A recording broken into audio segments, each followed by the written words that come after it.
Order number 2, communication from the chair. Order number 3, messages. Order number 4, petitions.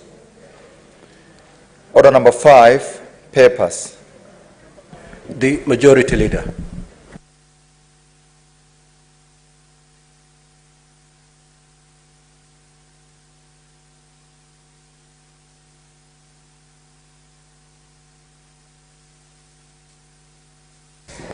Mr. Speaker, sir, I beg to lay the following papers on the table of the Senate today, Wednesday, the 28th of February, 2024. The following reports of the Auditor General on the financial statements of the following counties. Wajir County Revolving Fund for the year ended 30th June 2015. Wajir County Revolving Fund for the year ended 30th June 2016. Nyandarua County Bursary Fund for the year ended 30th June 2023. Nyandarua County Emergency Fund for the year ended 30th June 2023. Meru County Youth Service Board for the year ended 30th June 2023. County Assembly of Meru Staff Car Loan and Housing Scheme Fund for the year ended 30th June 2023. County Assembly of Meru Members Car Loan and Housing Scheme Fund for the year ended 30th June 2023.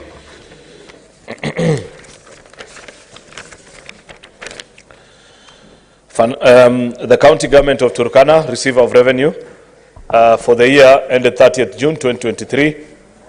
Turkana County Emergency Fund for the year ended 30th June 2023. County Government of Turkana County Revenue Fund for the year ended 30th June 2023.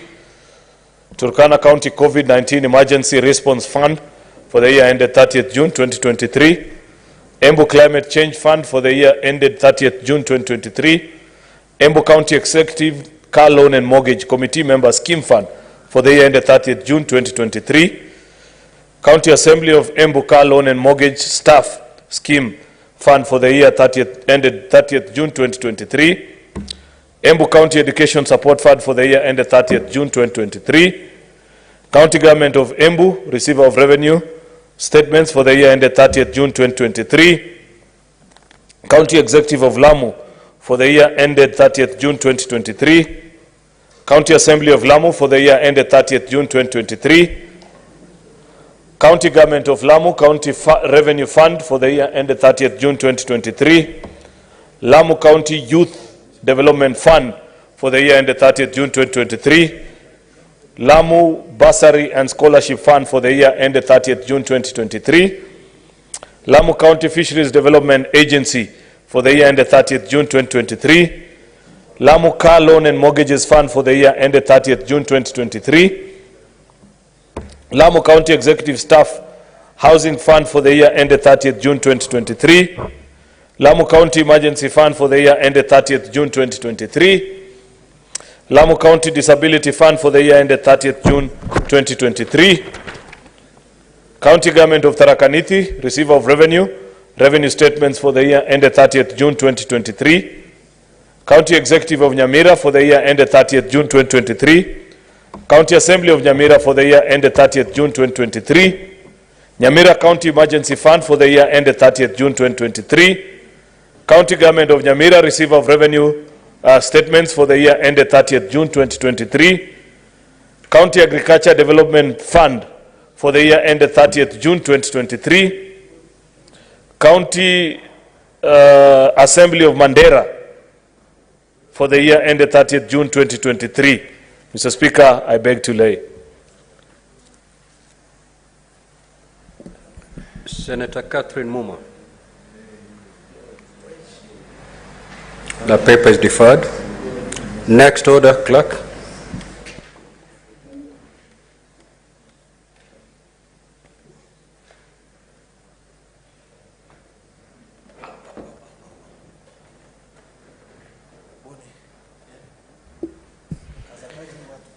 Order number 6, notices of motion. The Honorable Senator Catherine Muma. That order is deferred. Next order, please.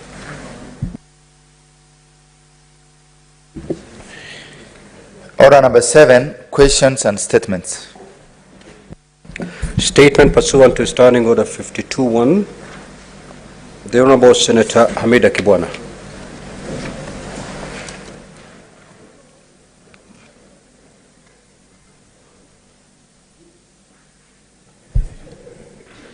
Thank you, Mr. Speaker. My statement is on an issue of general topical concern on delays in the processing of bills. Mr. Speaker, sir, I rise pursuant to Standing Order 52-1 to make a statement on a matter of general topical concern, drawing the attention of this Honourable House to the persistent challenges faced in the legislative process, particularly regarding the delays encountering during the processes of bills at pre-publication scrutiny by the relevant committee and during the concurrence phase between the two speakers on whether a bill concerns counties. Mr. Speaker, as a senator, we invest significant time, energy and resources into developing legislative proposals that addresses critical issues affecting our constituents and the nation at large. However, it is disheartening to observe that many of these bills face prolonged delays during these critical levels of processing, leading to an unacceptable loss of valuable time in the legislative process. Furthermore, some bills encounter insurmountable obstacles and ultimately are neglected at the scrutiny stage by the committees, often due to a lack of commitment or prioritization by the membership of the concerned committees. This not only undermines the efforts of the sponsoring senator, but also deprives the Senate and the nation of potential legislative solutions to pressing challenges. Mr. Speaker, sir, the protracted delays and bottlenecks in the legislative process hinder our ability as senators to fulfill our mandate or representing interest of our constituents effectively. It does also undermines the credibility and efficiency of the Senate as an institution entrusted with the responsibility of lawmaking and oversight. Therefore, I urge this Honourable House to consider measures to address these challenges and streamline the legislative process. This may include reviewing and strengthening the standing orders to ensure timely consideration and processing of legislative proposals at each stage of the legislative process. Number two, enhancing accountability mechanisms to ensure that committees prioritize the consideration of bills promptly and fulfill their responsibilities diligently. Number three, encouraging greater collaboration and communication between senators, committees, and relevant stakeholders to expedite the passage of critical legislation. And the last but not the least, implementing performance evaluation mechanisms to assess the efficiency and effectiveness of the legislative process and identify areas for improvement. Mr. Speaker, sir, in my conclusion, addressing the challenges within the legislative process is crucial for maintaining the Senate's integrity and effectiveness, ensuring we fulfill our constitutional duty to pass laws that best serve the Kenyan people. I am confident that the Honourable House will take the necessary actions to resolve these issues and improve our legislative functions. I thank you, Mr. Speaker. Statement pursuant to Standing Order 53-1. The Honourable Senator Tabitha Mutinda. That statement is dropped. The Honourable Senator Mohamed Chute.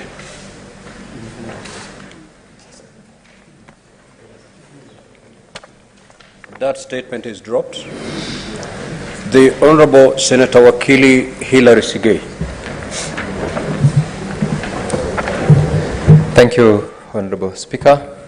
I rise pursuant to Standing Order 53-1 to seek a statement from the Standing Committee on Justice, Legal Affairs and Human Rights regarding the safety, security and freedom of journalists while performing their duties in Bomet County. In the statement, Mr. Speaker, the committee should, 1, provide a comprehensive report on the progress made in the investigations into the assault by assailants in Bomet town made upon journalists from several media houses who were covering a demonstration by Early Childhood and Development Education ECDE teachers, stating any actions taken by the police at Bomet Police Station, where the case was reported under occurrence book number 21/21/2/24 to ensure the safety, security and freedom of the assaulted journalist.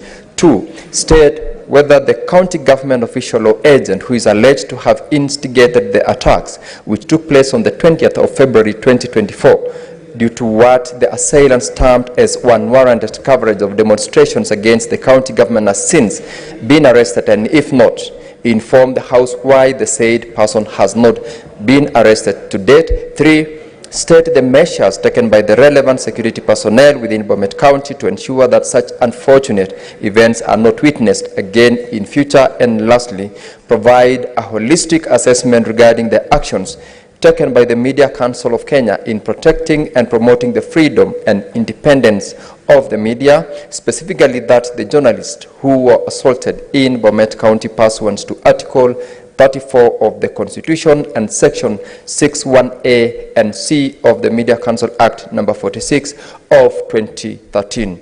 I thank you, Mr. Speaker. Senator Kathuri Murongi.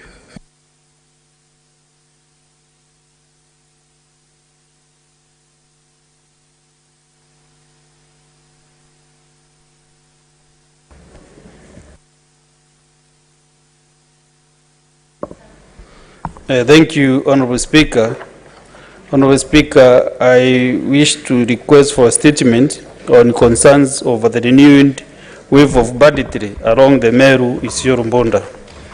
Mr. Speaker, sir, I rise pursuant to Standing Order 53-1 to seek a statement from the Standing Committee on National Security, Defense and Foreign Relations regarding concerns of a renewed wave of banditry attacks along the Meru-Isiolo-Mbonda. In the statement, the committee should, number 1, explain the security lapses, or gaps and or inadequacies along the Meru-Isiolo-Mbonda in Meru County, pertaining of Tigania East, Tigania West, Igembe North, and Igembe Central, that has led to renewed wave of bandit attacks, resulting in the loss of over 50 lives, 6,000 heads of cattle, destruction of property and disruption of normal activities on daily living in the people living in the volatile areas.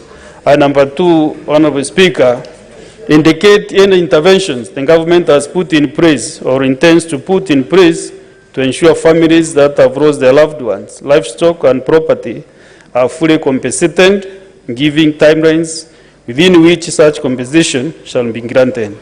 And number 3, Honorable Speaker, to state the interim measures that the government is taking to reinforce security, to restore sanity and peace in the affected areas, and as it has become apparent that the deployed security is unable to flush out bandits or prevent attacks.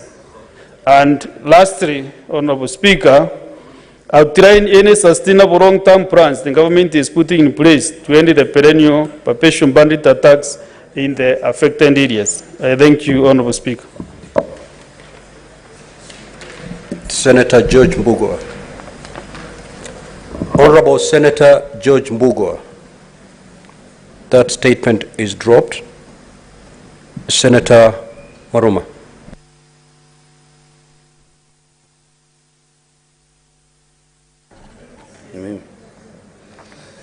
Thank you, Mr. Speaker, for this opportunity to request for a statement on the land boundary dispute between residents of Marungu Village and Oza Group Ranch in Taita Taveta County. Mr. Speaker, sir, I rise pursuant to Standing Order 53-1 to seek a statement from the Standing Committee on Land, Environment and Natural Resources regarding the land boundary dispute between residents of Marungu Village and Oza Group Ranch in Taita Taveta County. In the statement, the committee should, 1, provide the requisite ownership documents for all parcels of land owned by Oza Group Ranch in Undain Sub-County, Taita Taveta County, stating the total acreage of the land. 2, furnish the Senate with survey maps of parcels of land owned by residents of Marungu Village in the sub-county and Oza Group Ranch, clearly stating the geographical boundaries of each parcel. And 3, outline steps taken by the government to resolve the land boundary dispute between the residents and the said village and Oza Group Ranch. Thank you, Mr. Speaker. Senator Kavindu.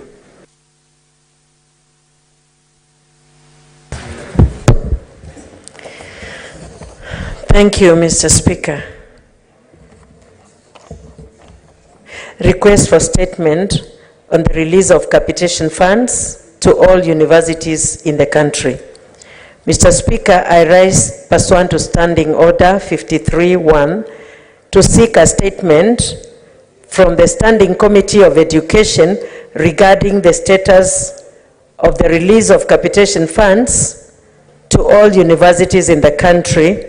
In the statement, the committee should, 1, explain the circumstances that have resulted to the delay in the release of the capitation funds to universities countrywide, providing any remedial interventions aimed at addressing these delays. 2, provide detailed report on capitation funds received by each university in the country since financial year 2019-2020 to date, outlining the total outstanding since the total outstanding capitation and pending bills, if any, covering the said financial year for all the universities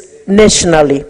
3, indicate the number of government-sponsored students admitted by the Scott Christian University and the capitation fund and grant received by the university since financial year 2019-2020 to date, stating any balances owed to the university by the government. 4, state strategies and measures taken by the Ministry of Education to ensure that both public and private universities admitting government-sponsored students receive capitation funds and grant to ensure uninterrupted learning.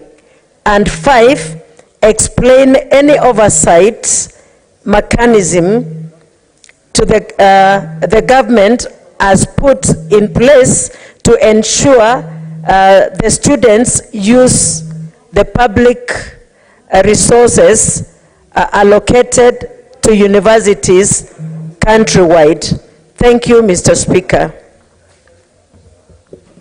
Senator Sifuna.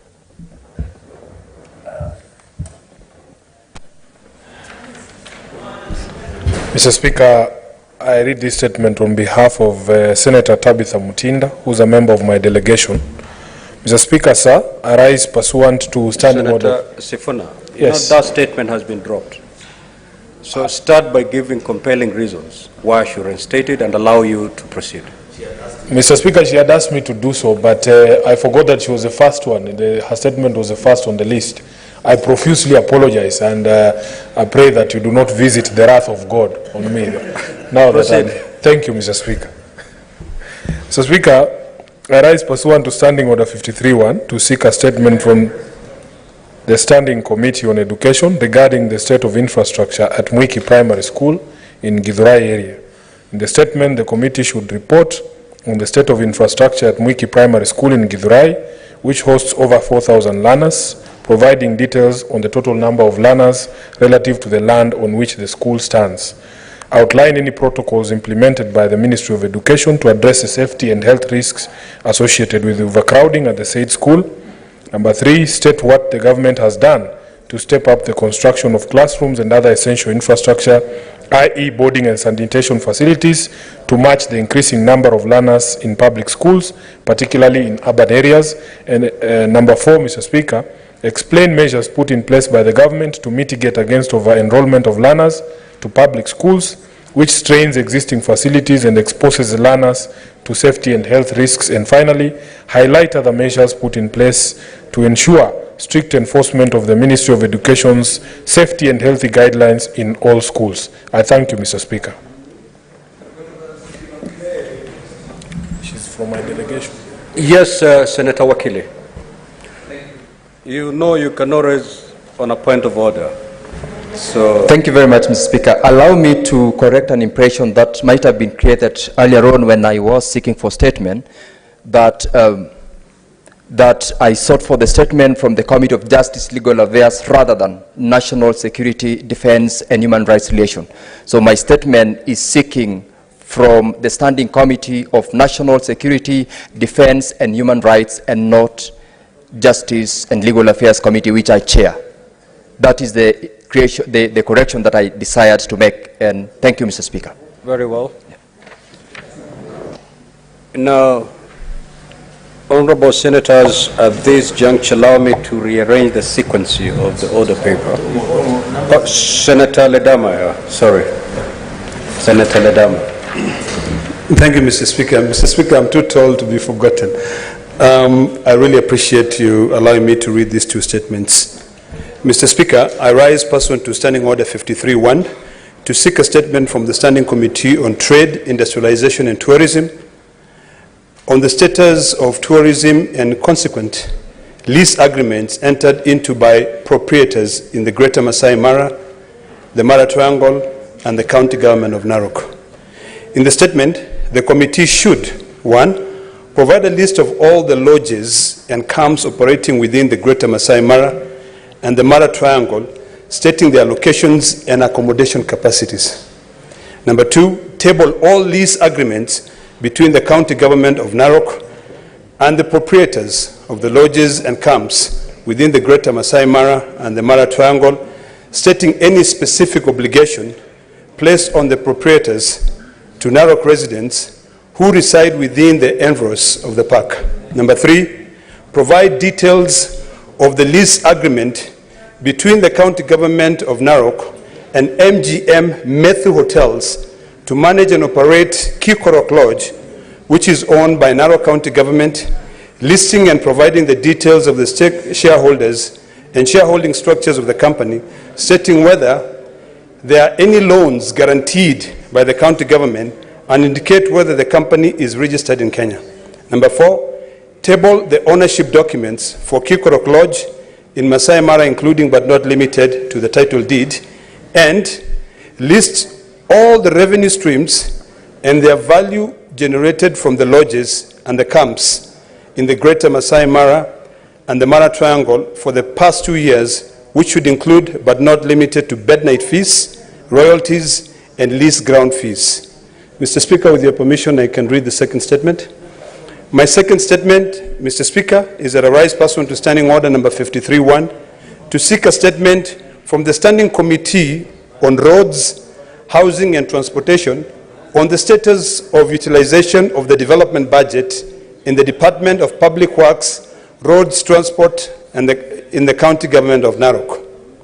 In the statement, the committee should, 1, provide the approved user requisitions for the Public Works, Roads and Transport Department for fiscal year 22-23.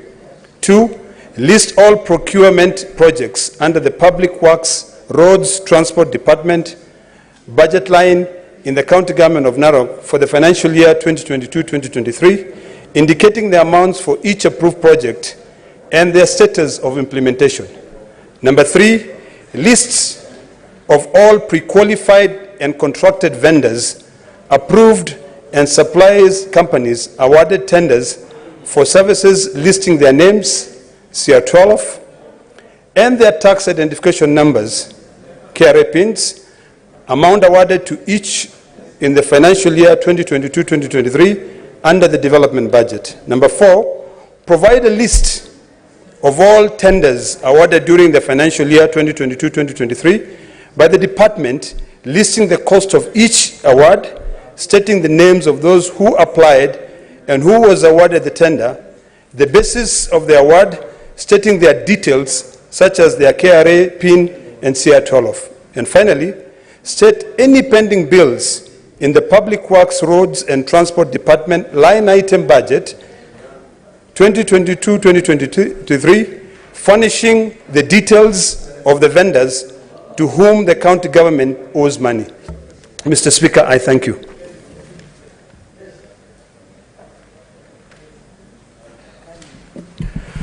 So, honorable senators, at this juncture, allow me under Standing Order 45-2 for the convenience of the House to rearrange the sequence of today's order paper and proceed to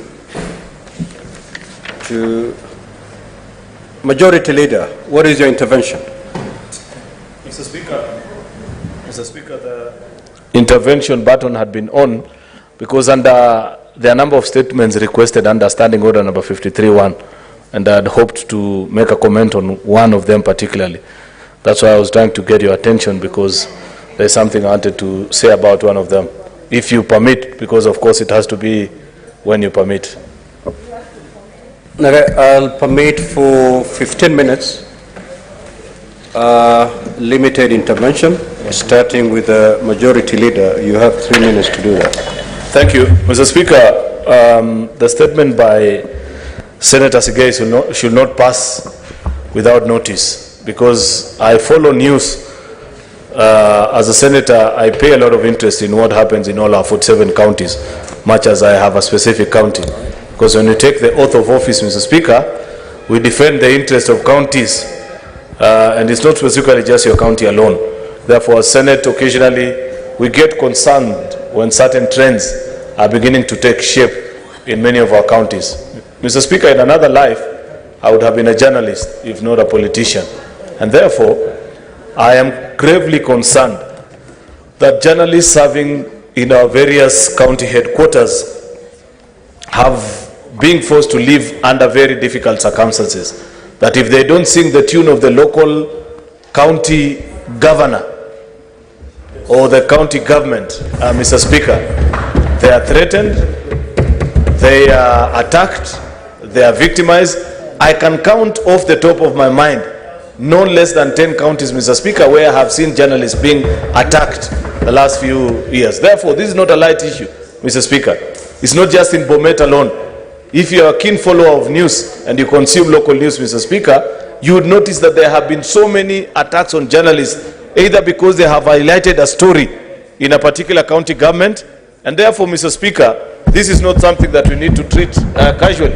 It is my sincere hope, Mr. Speaker, that Kenya Union of Journalists and the Media Council of Kenya, Mr. Speaker, will come to the Senate when this presentation is being made, so that we can have the statistics of the number of journalists who serve in our various counties that have been attacked on account of simply doing their work, Mr. Speaker.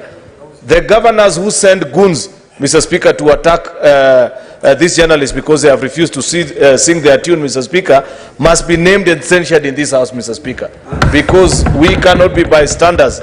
Media practitioners are our partners in highlighting either the good or the bad in our counties, Mr. Speaker. And when they go about their duties, Mr. Speaker, it should be in an amiable environment where they are free of threats and they live their life normally like any other citizen, Mr. Speaker. Therefore, this issue, I felt, should not just be left to rest as is, Mr. Speaker, and handled at JLAC. This is something that we must speak boldly about, and as a House, we must take a decision until our journalists are free in the various counties. I thank you, Mr. Speaker.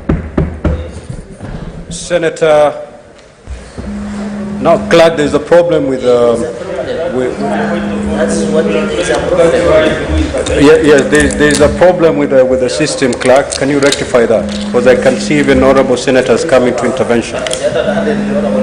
So, Honorable Sifuna Edwin.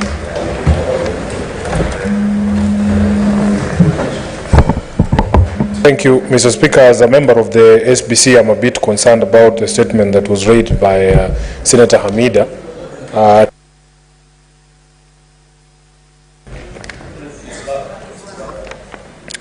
Yes, Senator Hamida Kibwana, regarding the delays in processing of legislative business in the House. And I want to undertake, both as a leader and as a member of SBC, to work together with my colleagues in the SBC to be able to solve some of the bottlenecks that we're experiencing in the committees in terms of processing of bills. She has given me an example of a bill, I think it is a coconut or nuts and oils bill, that she brought at the inception of the House. And until today, she says she has not seen that statement. Mr. Speaker, regarding the freedom, that bill, freedom of the media, I want to confirm here that I am facing very serious challenges, even here in Nairobi. That in fact, Mr. Speaker, the media in Nairobi can no longer be said to be free. Yesterday we had a session with the governor of Nairobi at the housing committee regarding the largest development of housing in the entire country. 13 estates covering 4,000 acres of land. Mr. Speaker, would you know it that anything that is negative covering my governor will never make it to primetime news on any of the networks? And it's not coincidence, because I've monitored ever since we began the oversight program in this county.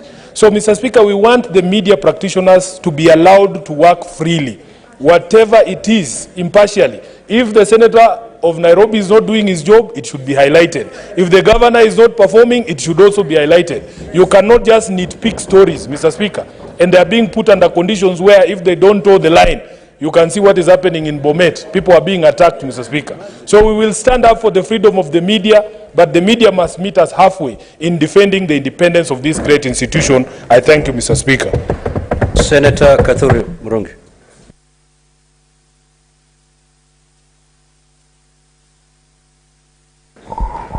Oh, thank you, Honorable Speaker. Honorable Speaker, I want to make a very brief comment on the statement requested by Senator Sigei.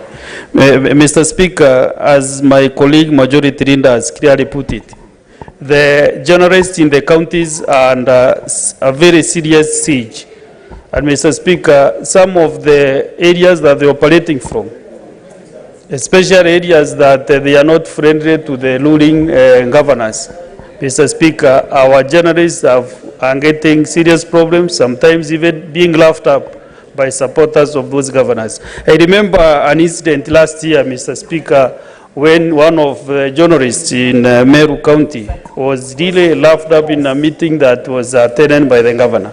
And since that time, because of the fear that they have, the news that they should recover from those administrators in the county, they are not able to get to them because of the intimidations that they are suffering from. So, Mr. Speaker, as I make my comment, I want to lead the committee that will handle this issue to really invite the ICJ and all other relevant bodies that should protect our journalists, so that, Mr. Speaker, we can have very free journalists who are independent, because even the Constitution is really defending the journalists, because they are free and they should be respected. They should have no intimidation at all, Mr. Speaker.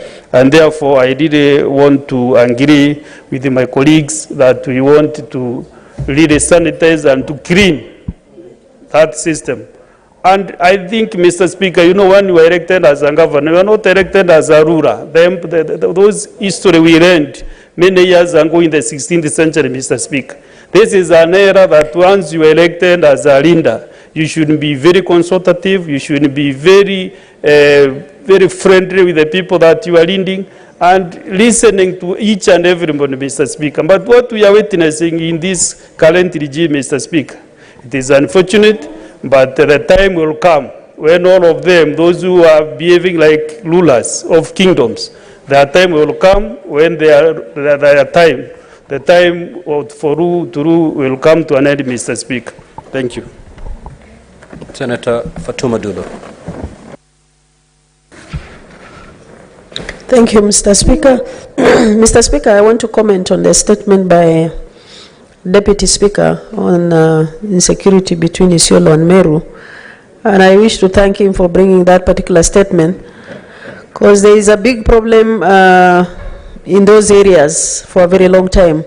And I do also thank CS Interior, Kithure Kindiki, for having actually done a wonderful job and having visited those areas several times, and again providing NPR to complement the normal security. But Mr. Speaker, despite all that, we are losing our people on a daily basis. And more specifically, those counties that are bordering Isiolo, we are always having a challenge as a Isiolo that we are boxed in a corner, because we have attack from Marsabit, from Samburu, from Wajir, from Garissa, from Meru. You see, it's a lot of problem. But I think it's high time that we deal with insecurity in all those areas. Mr. Speaker, what is the point of order, Senator Kathuri Murungi?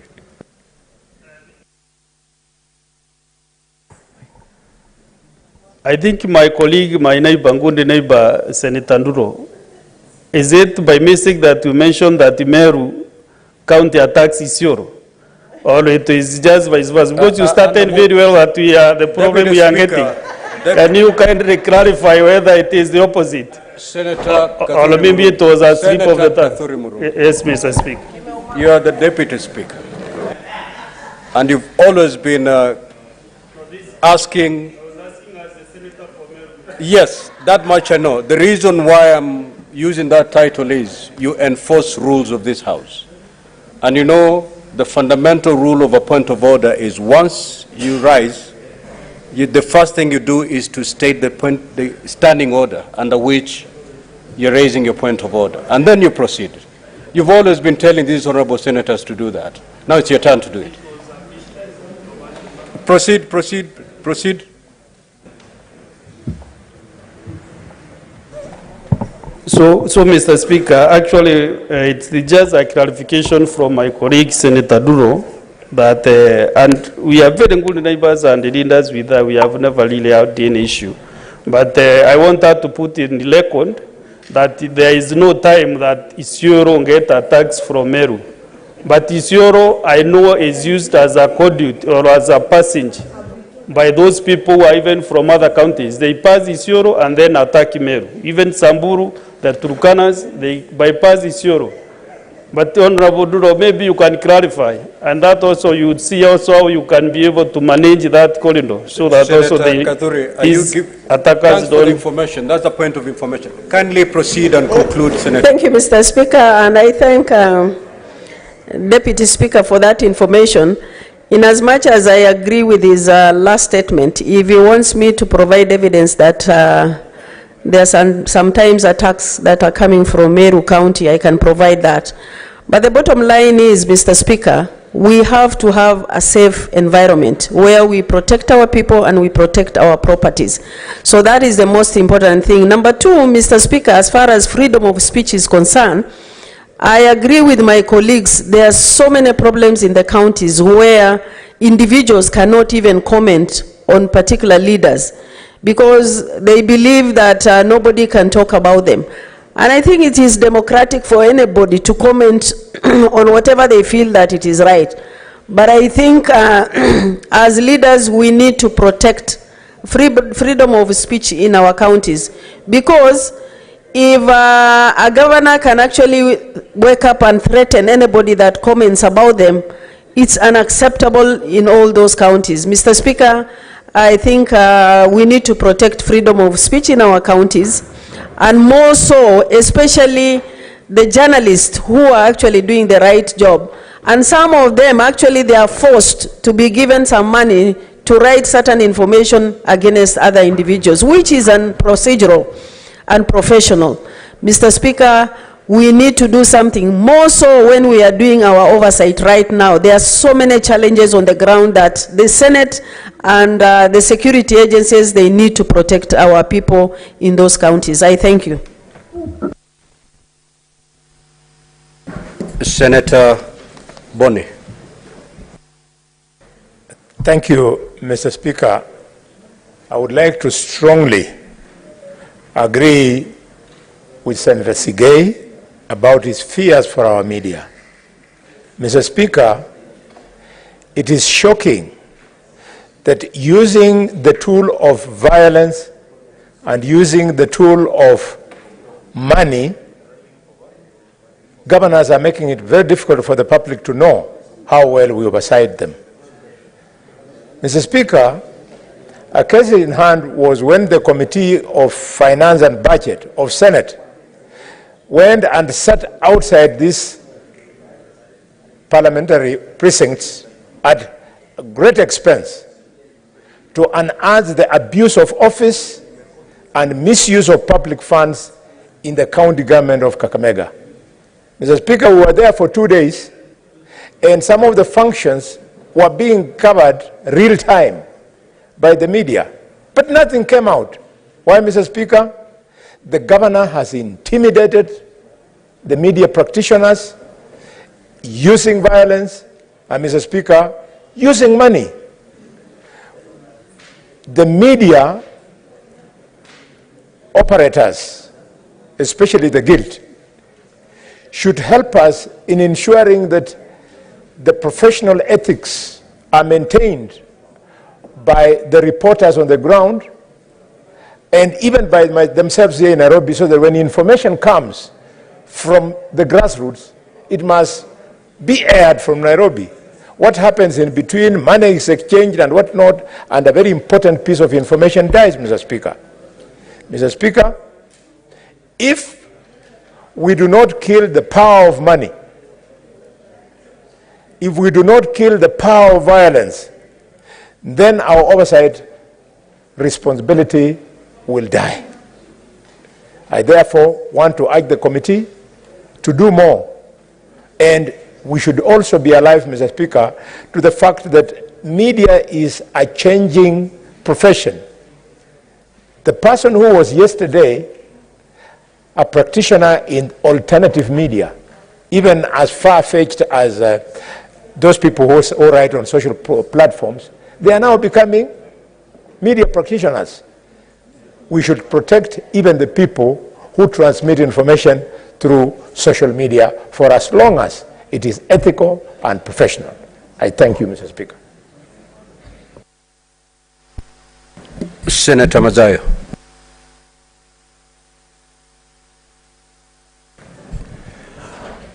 Asante Bwana Spika.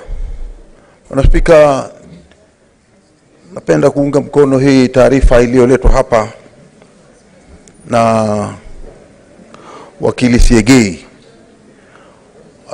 ambaye yeye ni seneta wa Bomet. Bwana Spika, cha kwanza kabisa ni kwamba waandishi wa habari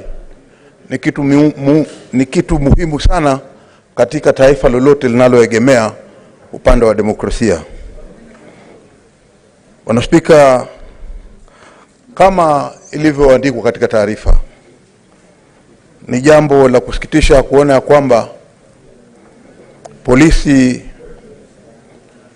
ama watu waliotumwa wanaweza kuchukua sheria katika mikono yao na kuweza kuwapiga ama kuwafurusha ama kuwaumiza vibaya ama hata pia kuweza kuharibu vile vifaa ambavyo vilikuwa vinatumiwa kwa upande wa kuchukua habari kwa wale wanahabari waliokuwa wanaangalia shida hiyo. Bwana Spika, kwa mara nyingi sana tunaona kwamba shule za chekechea katika kaunti zote 47, Bwana Spika, wewe ukiwa kama ulikuwa gavana pale unaelewa, kumekuwa na shida sana kutengeneza hizo shule na kumekuwa na changamoto kubwa sana ya kuweza kuona kama walimu wanaoweza kufanya kazi katika zile skuli za chekechea wanatosha ama hawatoshi, wengine wanapungua, na kuna challenges mingi sana ndani ya zile shule za chekechea. Bwana Spika, ni jambo la kusikitisha kuona kwamba kwa wakati fulani walimu ambao wanafanya kazi ama wale watu waliokwenda kukava ile, waliokwenda kuangalia ni kitu gani kilichotokea pale, waliweza kutumiwa majangili. Bwana Spika, kila mtu anaongea ndani ya kama kidogo. Order, honorable senators. Senator Mundigi. Kwa hiyo Bwana Spika, langu tu ni kusema ya kwamba waandishi wa habari ambao ni kiegezo ama ni kitengo muhimu sana katika demokrasia yetu ambao tunajivunia ndani ya Kenya. Senator Eddie, you shall kneel only before God, not before man. Take your seat. Kiegezo kama hicho Bwana Spika ni jambo ambalo mimi nataka kulikemea zaidi, na kwamba ni lazima tuone ya kwamba hatua imechukuliwa, kama ile kamati ambayo tuko nayo hapa, ambayo ni kamati ya ulinzi katika taifa letu la Kenya. Hii kamati ya Senate lazima iende ndani, iangalie kiini chake ni sababu ya hivi kuweza kuona kwamba hawa waandishi wa habari ama wale waliokuwa wakiangalia ama wakichukua picha ama wakiweza kuona ya kwamba watu wengine ambao walikuwa hawako huko Bomet wameweza kuarifiwa. Watu kama hawa ni lazima wapewe ulinzi wa kutosha. Kwa hiyo Bwana Spika, mimi naunga mkono taarifa hii ya kwamba ni lazima pia ile Media Council ambao wao ndio wakubwa wa wale waandishi wa habari pia iweze kupewa nafasi ya kuweza kustadi ama kuangalia kwa kina, kuona ya kwamba haki imetendeka na utetezi wa wale wanahabari ambao walikuwa wanaangalia na kuweza kuleta taarifa hii wameweza kupewa haki zao. Asante Bwana Spika. Senator Chiranke.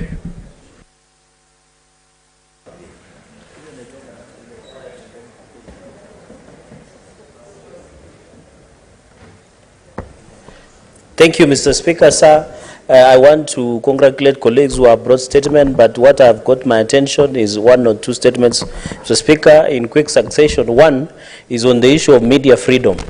I think I said in some fora that it is safer for media to work in Gaza than to work in some of these counties that we have in this country, especially in Nandi. In fact, Nandi, we want to declare it Gaza too, because the other day, Mr. Speaker, a journalist by the name called Philip Kipsongok of Royal Media Services under the local dialect vernacular Chamge FM was attacked. His recorder was taken while he was covering harassment by county enforcement officers at Nandi Hills Town, Mr. Speaker. I think you, having the insight of being a former governor, you should now dispense Solomonic wisdom to some of these governors that trying to stifle the sharing of information as one is envisaged under Article 34, Mr. Speaker, on the freedom of media is unfortunate, it is barbaric, it is primitive, it is undemocratic, Mr. Speaker. Because what is happening, and I want to challenge the committee that this statement will go, I don't know it is the statement of ICT where you as truly sits or the national security, because what is happening with the county governments, they are now transiting or transforming county enforcement askaris to be the governor's goons. And we are seeing everywhere, Mr. Speaker.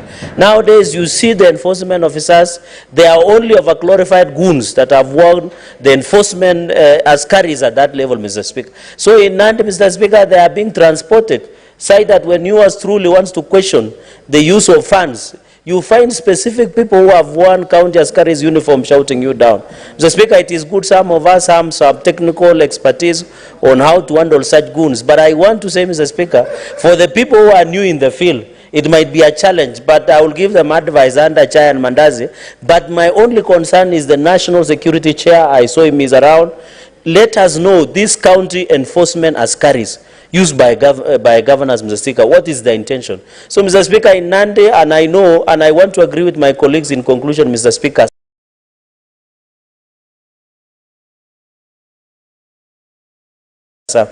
that most of these journalists are rather cover national news than county news.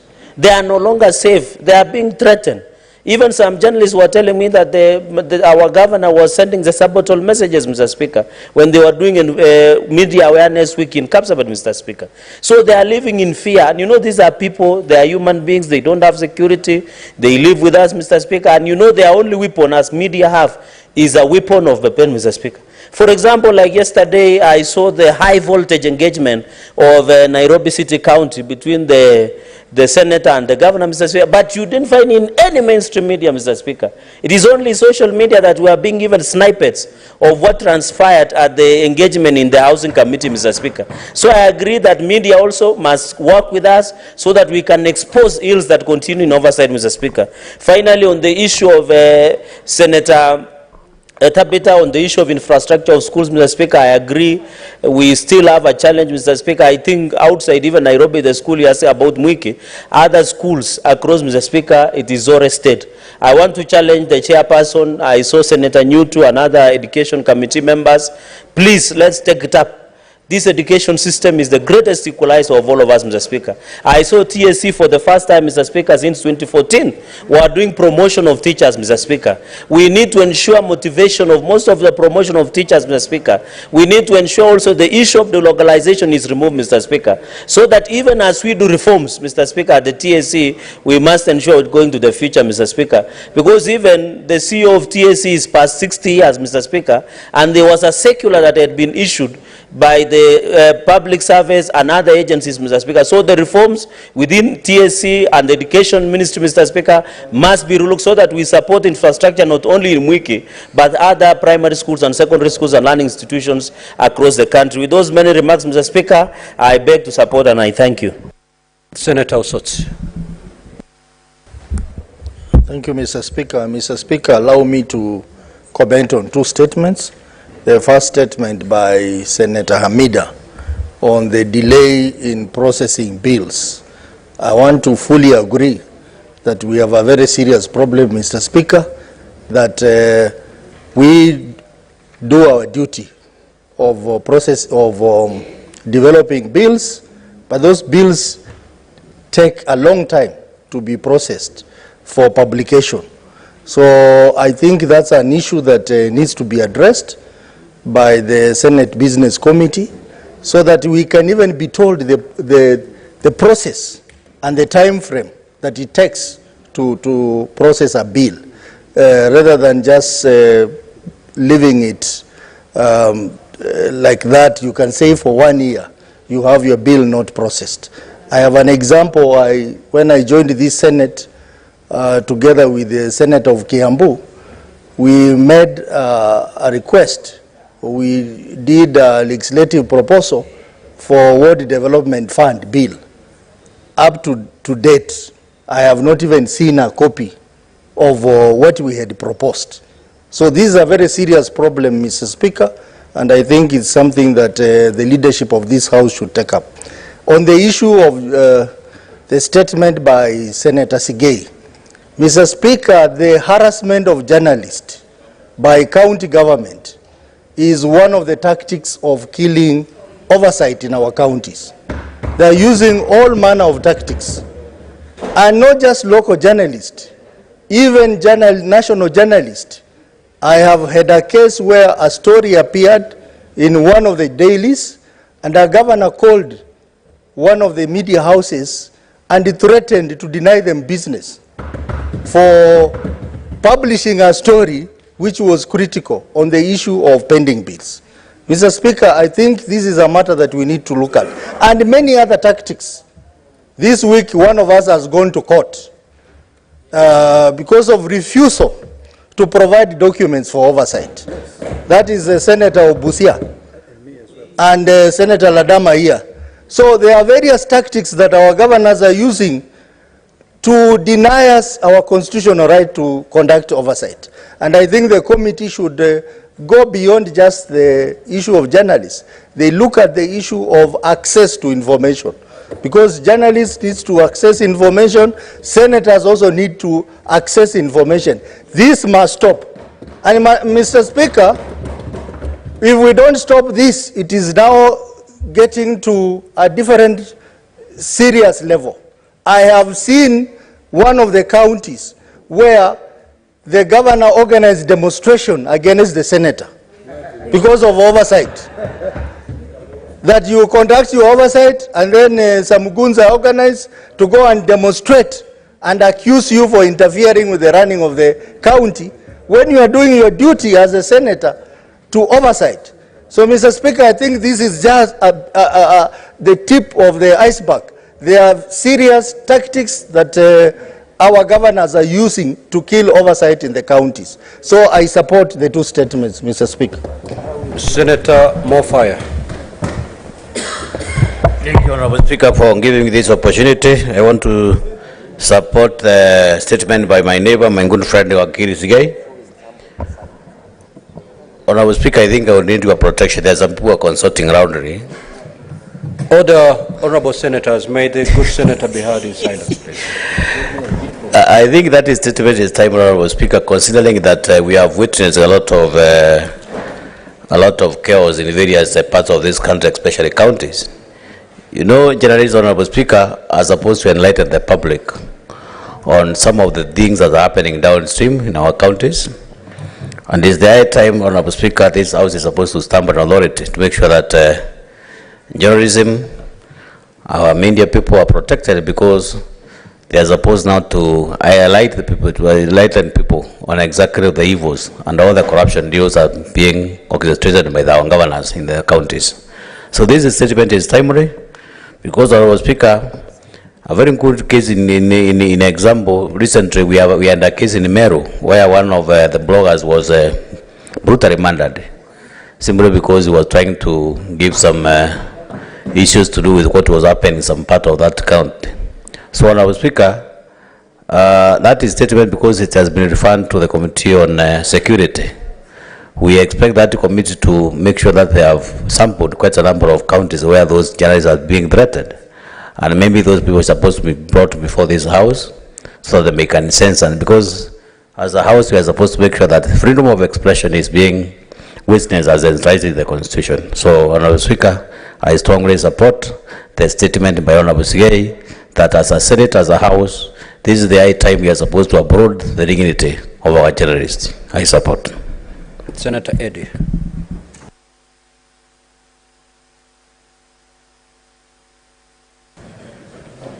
Thank you, Mr. Speaker. I just wanted to, first of all, quickly make a comment on Senator Amida's statement. Indeed, this is a challenge, Mr. Speaker, given that we are in this House for a short time, just 5 years, and usually given the nature of our politics, Mr. Speaker, by the 4th year, people start campaigning. And sometimes it becomes very difficult to rally people to this House to be able to pass some laws. My happiness and my pride would be if all senators can be able to be an authority in an area where they've passed a law actually, so that even if you don't get an opportunity to come back to this House, you can always be proud that you have passed a law. But if you are processing these bills in a very slow manner, then we can never get a chance of processing serious laws and become an authority with this wonderful opportunity. Perhaps, Mr. Speaker, my request would be, if a bill has been sent to a committee, because I think that the delay is so much in a committee, just pre-publication scrutiny of the committee. If a bill is sent to a committee, Mr. Speaker, and the committee does not address that bill or does not invite the author of that bill to come and defend before that committee for 14 days, Mr. Speaker, then, Mr. Speaker, I wish, Mr. Speaker, you are listening to this, because this is a very serious proposal that I'm pushing forward for the House business. Mr. Speaker, I was requesting that if a bill goes to a committee and a committee does not invite the author of the bill to come and defend that bill in the committee for over 14 days, then it should be assumed to have passed that committee consideration and goes to publication directly. Then it gets reconsidered at the time that is already in the House. The committee can have a bite of the cherry after that. Then very shortly, Mr. Speaker, I also wanted to comment on the statement by my good friend, the Senator for Bomet.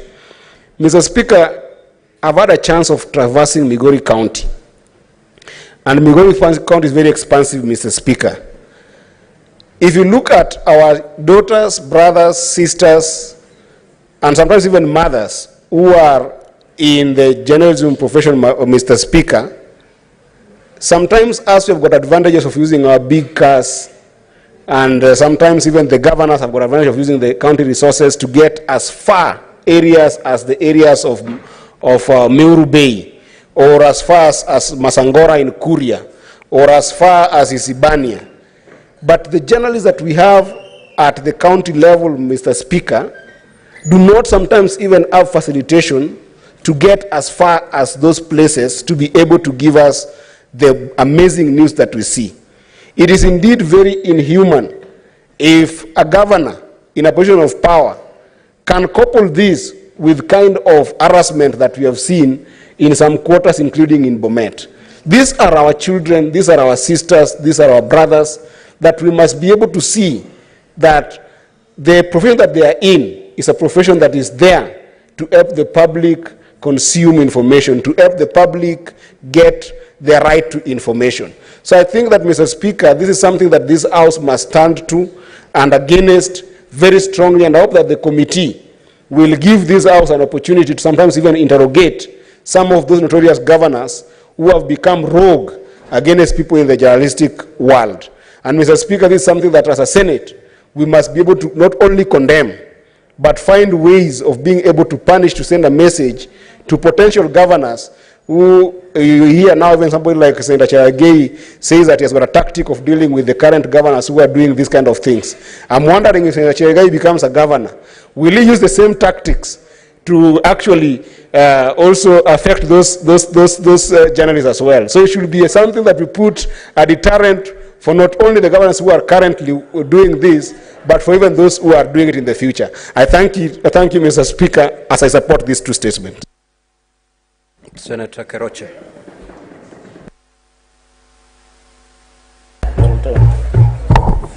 Thank you, Mr. Speaker, sir, for giving me this opportunity.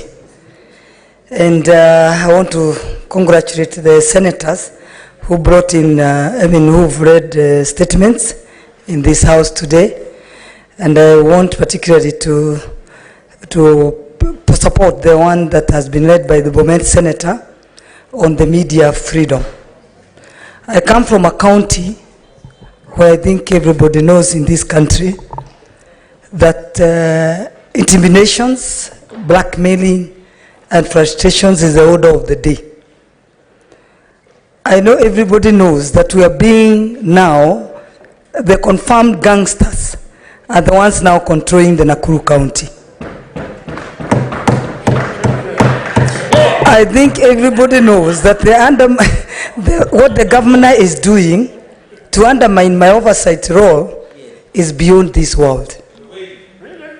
I've been even called on private numbers to be threatened, called names.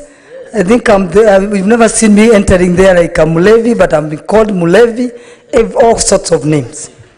But for me now, you've seen even all the lawyers, when they joined hands, they went to demonstrate because of the rule of law. I mean, the way the governor is not obeying the rule of law.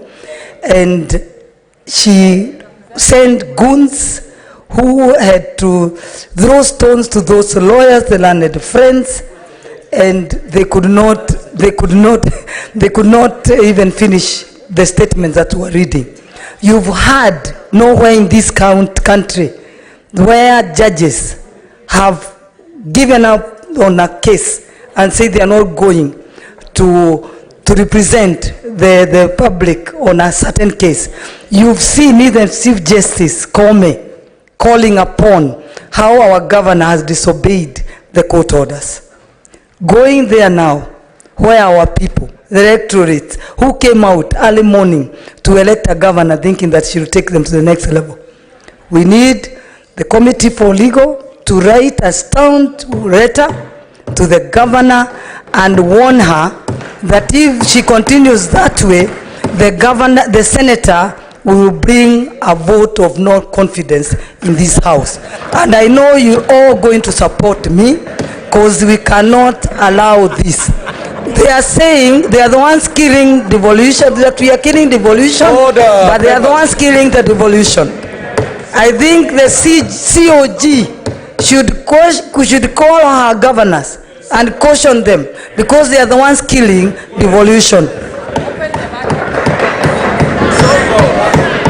I think we need support from the Speaker of this House, because we continue that way, there is no use of having governors in counties. In fact, Nakuru County are saying it's better they stay without a governor than having Governor Susan Keheka. And I'm not ashamed to say this.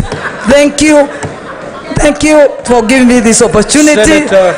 Thank you for giving me this opportunity. Thank you. And we will continue. And the senators should continue, should not be intimidated to do their oversight. She will ensure that we bring order in all the counties, starting with Nakuru County. Thank you. Asante. God bless. Senator Ledama.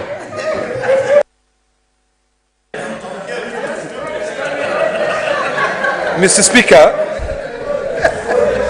I rise to support the statement by Wakili Sigei. And Mr. Speaker, the statement by Wakili Sigei should worry all of us. We are here as the ombudspersons of the citizens who have elected us to come here. If the other ombudspersons who are journalists write about what is happening in counties, you hear statements from county governors that the senator has bought those journalists. Mr. Speaker, the threat, the dangers that our young men and women who are doing their job are facing today, if we don't stand firm, nobody will be able to report. Mr. Speaker, if you come to Nairobi from Machakos County, you'll see a big billboard with President Ruto. It says, if you see something, say something. That is the message that we want to pass to all the journalists out there. If we cannot be able to defend them, for them to be able to give us information, like for instance, Mr. Speaker, today, one anonymous journalist has sent me a clip and said, Governor Narok using public transport, using trucks owned by the county government to build his own property.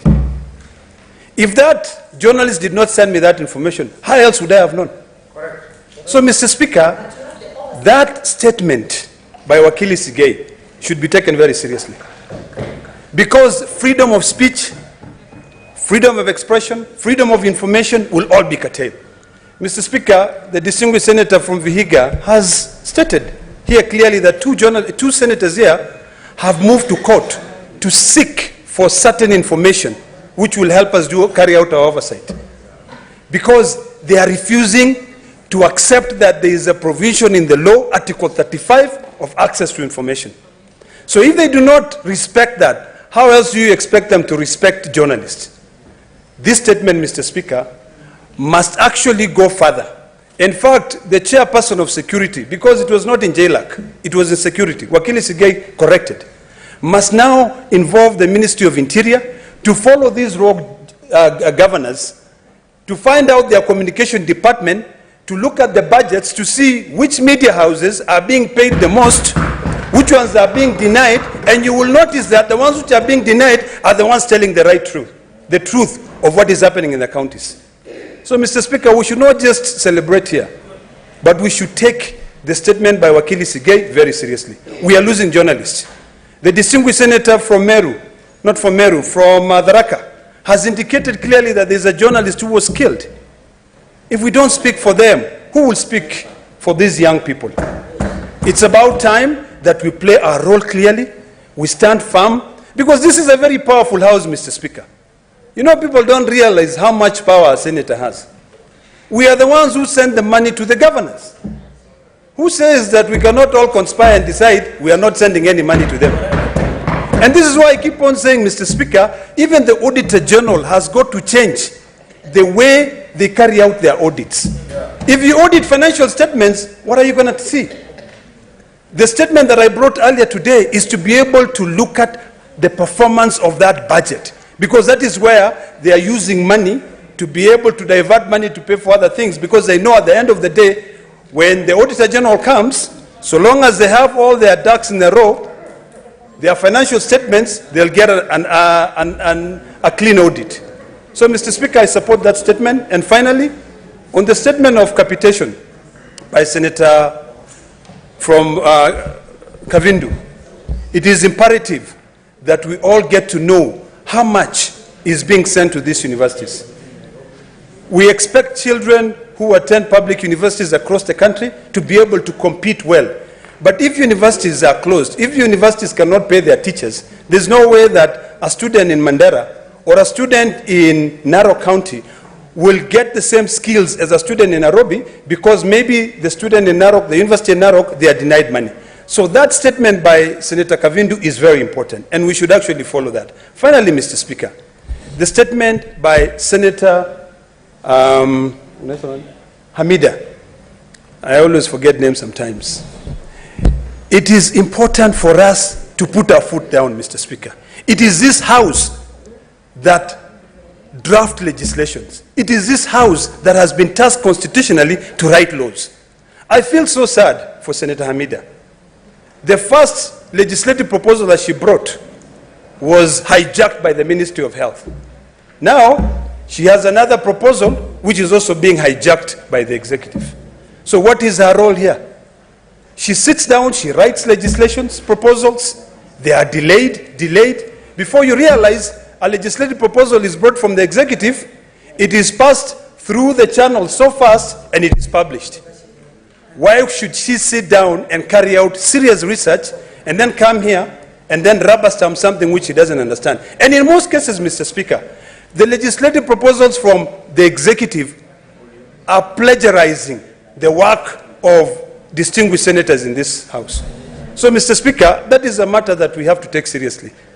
We have to defend our role. Our role here is clearly to represent our people. It is to oversight counties, and no one should tell any senator that you don't have the powers to do that. We are powerful. Let us put our foot down. I'm very happy to see my sister Tabitha Kiroche, really excited about it, but let's carry out the oversight. I thank you, Mr. Speaker. Senator Oroba.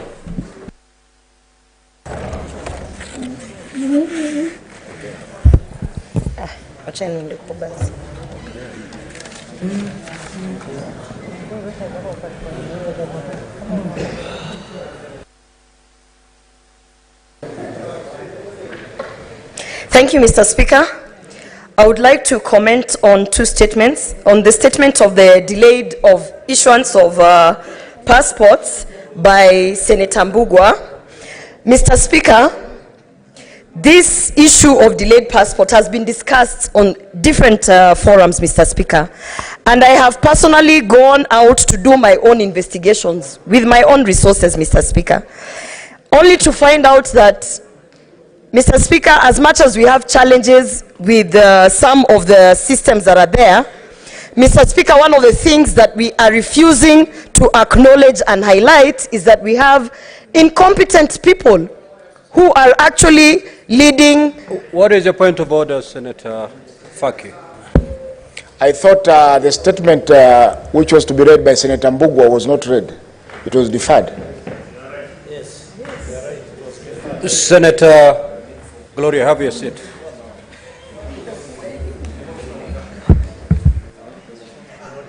Senator Faki, proceed.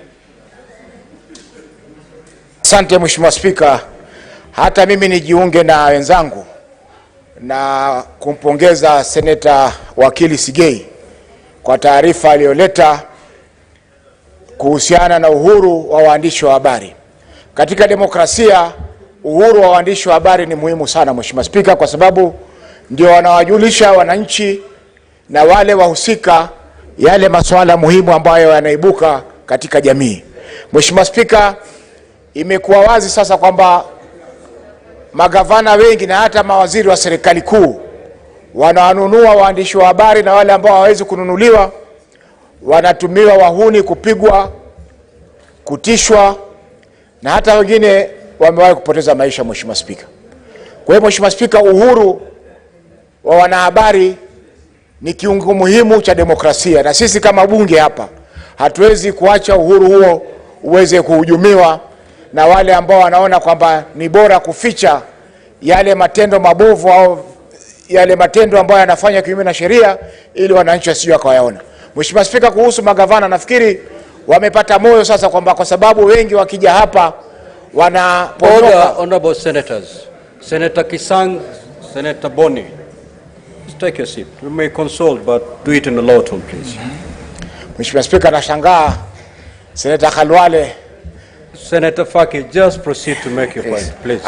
Mheshimiwa, umri wa Senator Khalwale, Mheshimiwa Spika, haumruhusu kufanya yale anayofanya kwa sasa. Mheshimiwa Spika, tunasema kwamba magavana wengi wameweza sasa kupata moyo kwamba kwa vile wakija hapa mara nyingi waponyoka, hawapelekwi nyumbani. Wamepata moyo sasa kwamba hata wale wanahabari kule nje wataweza kuwatisha. Lakini nataka kuhakikishia kwamba atakayekuja safari ijayo, Mheshimiwa Spika, itabidi ajitahidi sana kwa sababu tuko na ari sasa ya kuwapeleka nyumbani. Asante sana Mheshimiwa Spika. Senator Tabitha Mutenda.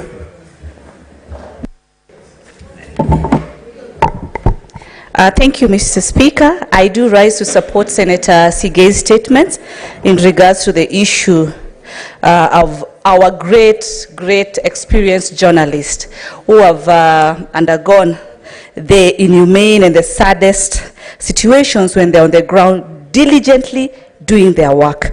As a government, we've been championing for job opportunities. You realize that we have journalists who are even freelancing to be able to make their earning. And because of poor leadership, Mr. Speaker, the environment becomes unconducive.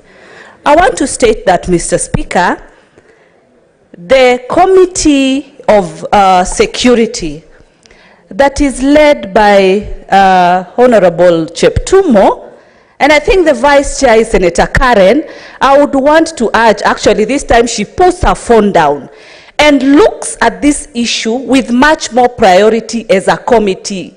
Senator Karen, as the Vice Chair, I want you to prioritize the issue of our journalists. Journalists need to have and exercise their freedom in this country. It is because of them that we were able to know about the issue of Shakahola. It is sad also to remember the issue that happened in Meru for one of the great young men, none other than Sniper. Mr. Speaker, we've advocated for young people to do what we call content creation. And then someone takes their life because they do not want them to speak, to freely speak as per, what they pertain to speak about.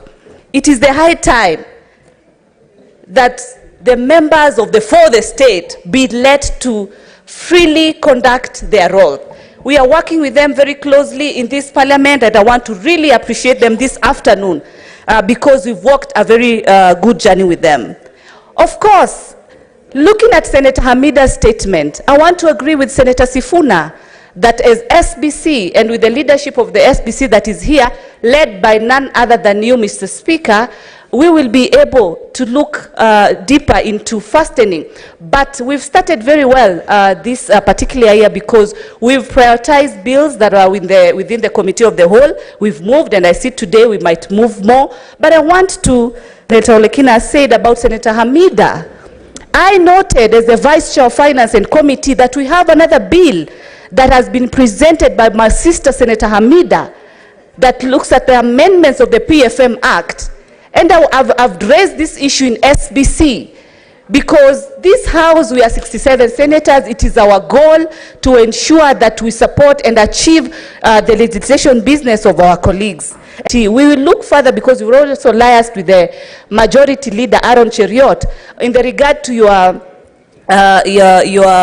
bill of the PFM Amendment Act. I promise you, this time that bill is in my committee, and we'll be able to get to the bottom. Thank you, my senator of Nairobi, Senator Sifuna, for reading in my absence my my statement on our children in Mwiki Primary, Mr. Speaker. And I think you had earlier brought in a motion that was to be tabled in this House to look at the infrastructure of our schools, and especially the county of Nairobi, where everybody is wanting to ensure that their kids are in this school. We have the same problem, Mr. Speaker, of the school infrastructure in BD Primary School, where every parent wants to see that their children are in BD Primary School. Yes, it's one of the best schools in public primary schools in this Nairobi, but the safety of our children matter. The infrastructure that the Ministry of Education approves matter for our children. It is saddens. The other day we saw in Oshol Primary School, still in Nairobi, whereby a kid drowned in a swimming pool, you know, by the watch of the school management, Mr. Speaker. All said, Mr. Speaker, I support. Thank you so much. Senator Mariam.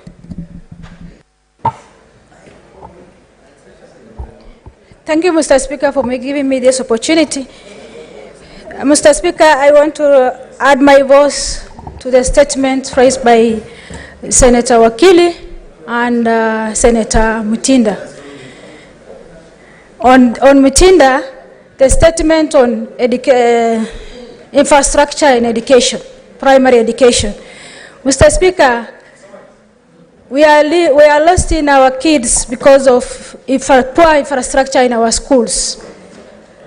Last week, we lost a kid because of drowning in a swimming pool in Parkland schools. Mr. Speaker, and also not in infrastructure only, also staffing. What kind of staffing these private schools are employing?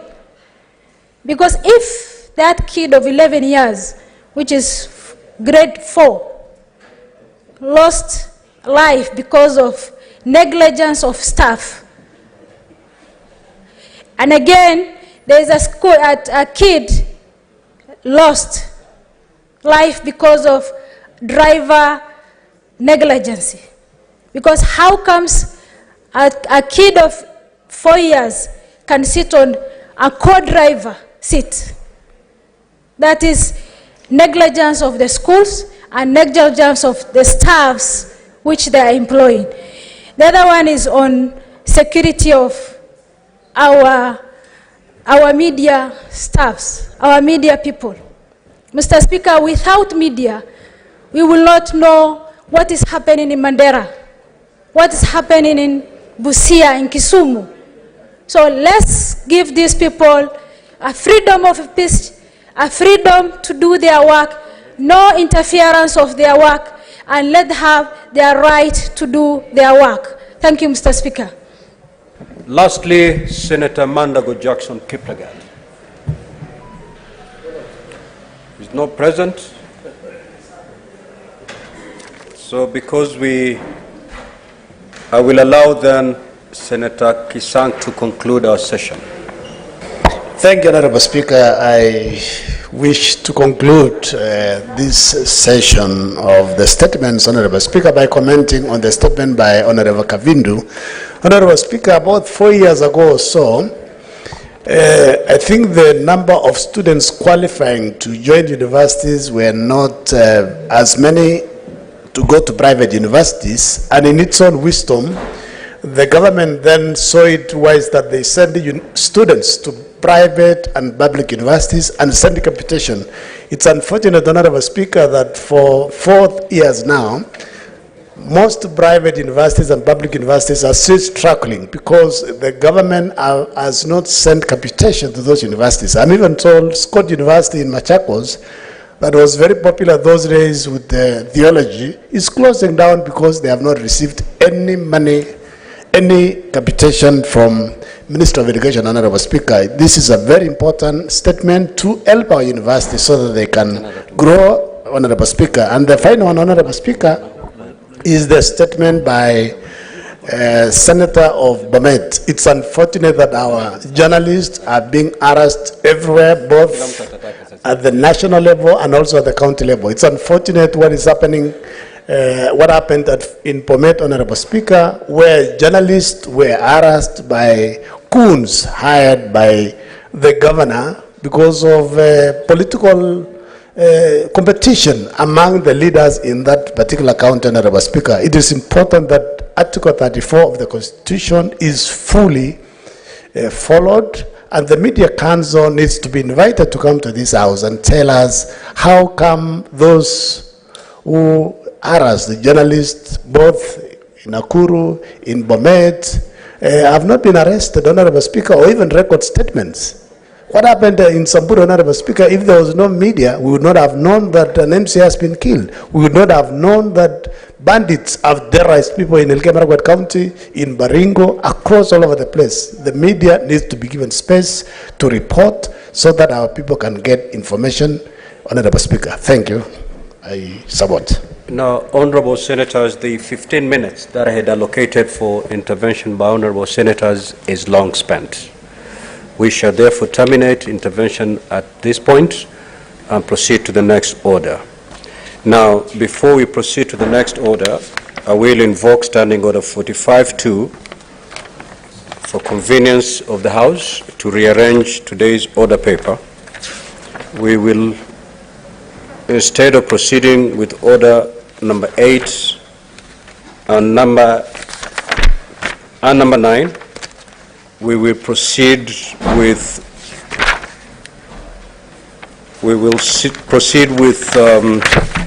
the motion that was adjourned yesterday, where honorable senators were contributing, and that is order number 10. So clerk, kindly proceed to call that order.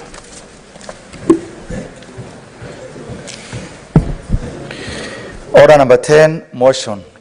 Report of the Standing Committee on Energy on the inquiry into the high cost of electricity in the country. Now, the Honorable Senator Agnes Davindu was on her feet when we adjourned. You don't have to do that, Senator Ledama, because the House will not suspend its business to wait for her. We will immediately then proceed to Senator Mandago.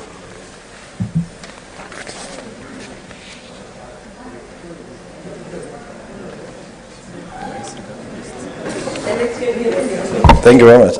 Honorable Speaker, for the opportunity to comment on the report of the Senate Energy Committee on Electricity.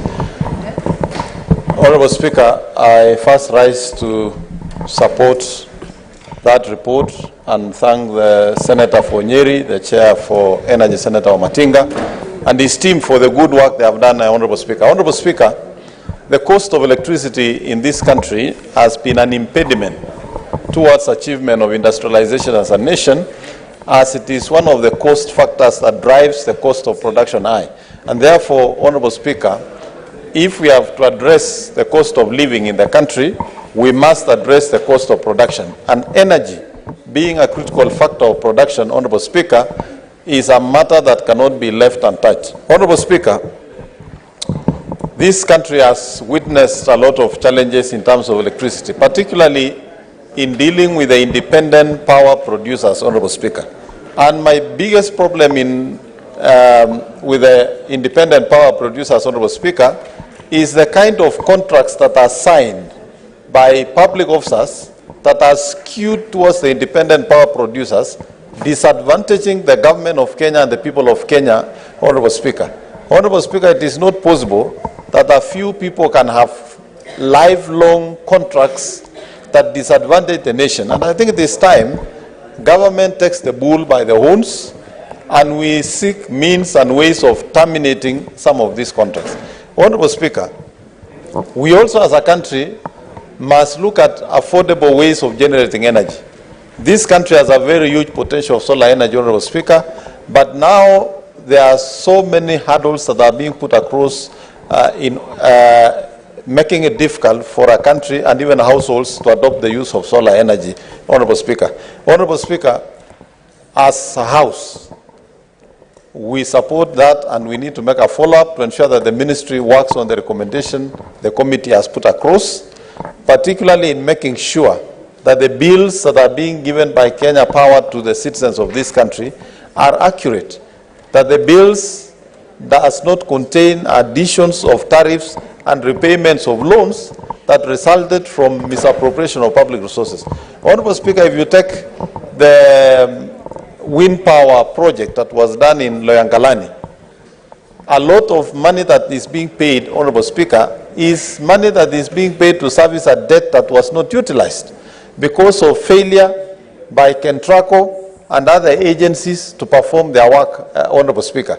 I think, Honorable Speaker, those responsible must be taken to task to explain how such billions of money Kenyans are being passed through the bills without their knowledge, without being informed why they are paying for what they have not consumed, Honorable Speaker. Honorable Speaker, KPLC must also improve in their network. The number of blackouts we are witnessing in this nation is unprecedented and so regular that is making it difficult for... Senator Tabitha and Compam. Senator Tabitha and Co. Order, please. Thank you very much, Honorable Speaker. Honorable Speaker, I've even lost my thoughts because of that interruption. But I was saying, Honorable Speaker, KPLC, the frequency of blackouts has become too high, making productivity in this country very difficult. Number two, because nobody takes Kenya Power to task on the losses that are occasioned to households, particularly when there are blackouts. So many people, Honorable Speaker, have lost their fridges, people have lost their electronics because of power failure and blackouts that come in on and off, causing losses. Honorable Speaker, it is time we become a little bit strict with KPLC, being a monopoly. And I think it is also time we open up that space so that we can have more companies distributing electricity in this country and stop the monopoly of KPLC. The monopoly of KPLC is what is making them inefficient because they cannot become innovative while they know whether they are innovative, whether they are efficient or not. They are still selling electricity. They will still determine the tariffs. They will increase the rates as and when they wish. They will make us pay for loans of projects that have not succeeded, like the Loyangalani wind power that took ages and a lot of money was spent. And to date, Kentraco has not been able to properly account as to why that project was not. Honorable Speaker, we cannot have an institution that doesn't have redundancy measures for maintenance of its lines. It is not possible that you tell us that for you to maintain a power line, you have to switch power. What happened with the power from Uganda, the power from Takwel? There should be a means of interconnecting this network so that if you are maintaining a line from Uganda, then the power from Takwel should be sufficient to be able to run the systems. We cannot have a nation that is not certain of when power, and it's simply because we have an institution that is a monopoly that has used that monopoly opportunity to just lie there not being efficient. Honorable Speaker, from experience in this country that has shown, if you open up to competition, there will be a lot of innovation. You remember the days we used to have Kenya Post and Telecommunication Company. It was running the mail, it was running telephone, it was running what? The day that institution was disbanded and new institutions coming in place, it is the time Kenyans have enjoyed access to telephone services, Honorable Speaker. And that is how mobile telephone in this country was able to grow within a very short time and be achieved. I also believe if we can stop the monopoly of Kenya Power, then every Kenyan in every part of this country will be able to access electricity. Those in the northern part of Kenya, probably where we have no dams, we shall have people who are willing to invest in solar energy and supply electricity to citizens. Those in Moyale and Marsabit, where we have a lot of wind, Honorable Speaker, will be able to get energy through wind power, Honorable Speaker. We therefore want to, I support the work of this committee and the recommendations they have made. But Honorable Speaker, as I support that, this House must also consider bringing back the implementation committee of the Senate to make sure that recommendations are followed up. We cannot have ministries receiving reports and failing to act on them. I think for us to be effective and make sure that such critical, good recommendations and very good work of these committees don't go to fail, Honorable Speaker, I also want to ask my colleagues that we consider bringing that committee as one of the committees in the House so that we are able to follow up in the recommendations that have been made by the Senate. I beg to support, Honorable Speaker. Senator Faki. Asante Spika kwa kunipa fursa hii kuunga mkono ripoti iliyoletwa na kamati ya Kawi ikiongozwa na Senator wa Matinga. Mheshimiwa Spika. Mheshimiwa Spika, kwanza ripoti hii ni muhimu sana kwa sababu imeangalia kwa undani kabisa masuala yanayosababishwa kuwa na gharama ya juu ya kawi ya umeme nchini kwetu. Mheshimiwa Spika, ripoti imegusia mambo mengi, lakini cha msingi ni kwamba wakati umefika kubadili ile kwa Kiingereza inaitwa monopoly ya Kenya Power katika kusambaza umeme katika nchi yetu. Mheshimiwa Spika, sehemu nyingi umeme umekuwa hakuna. Wakati fulani ilikuwa yasemekana kauli mbiu yao ilikuwa ni umeme mashinani, lakini kwa sasa hakuna umeme wote ambao unapelekwa mashinani.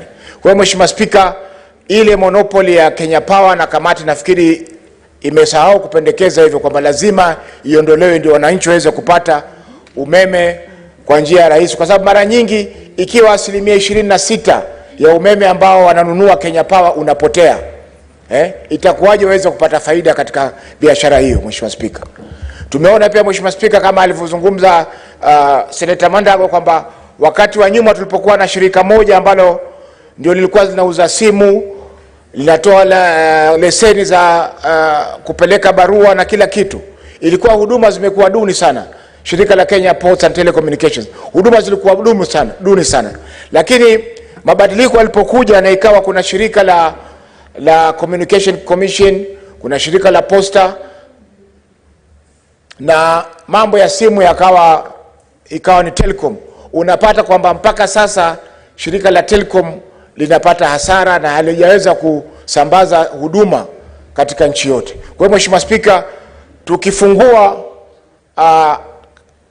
ruhusa ya watu kusambaza umeme, Mheshimiwa Spika, watu wengi sana wataweza kupata umeme kwa urahisi, kwa sababu yale madeni ambayo yamejaa katika shirika la Kenya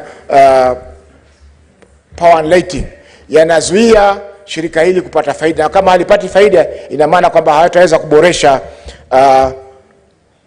huduma kwa wananchi. Mheshimiwa Spika, kule Mombasa kulikuwa kuna mtambo wa Kipevu 1 ambao ulikuwa unasimamiwa na KenGen. Kipevu 1 ilikuwa una supply unauza umeme kwa Kenya Power and Lighting, lakini miaka mitatu iliyopita Kipevu 1 ulifungwa. Sasa tumebakia na Savo ambao ndio wana supply umeme katika maeneo ya Mombasa, na ukiangalia Savo ni katika yale mashirika ambayo yanaitwa IPPP, Independent Power Producers.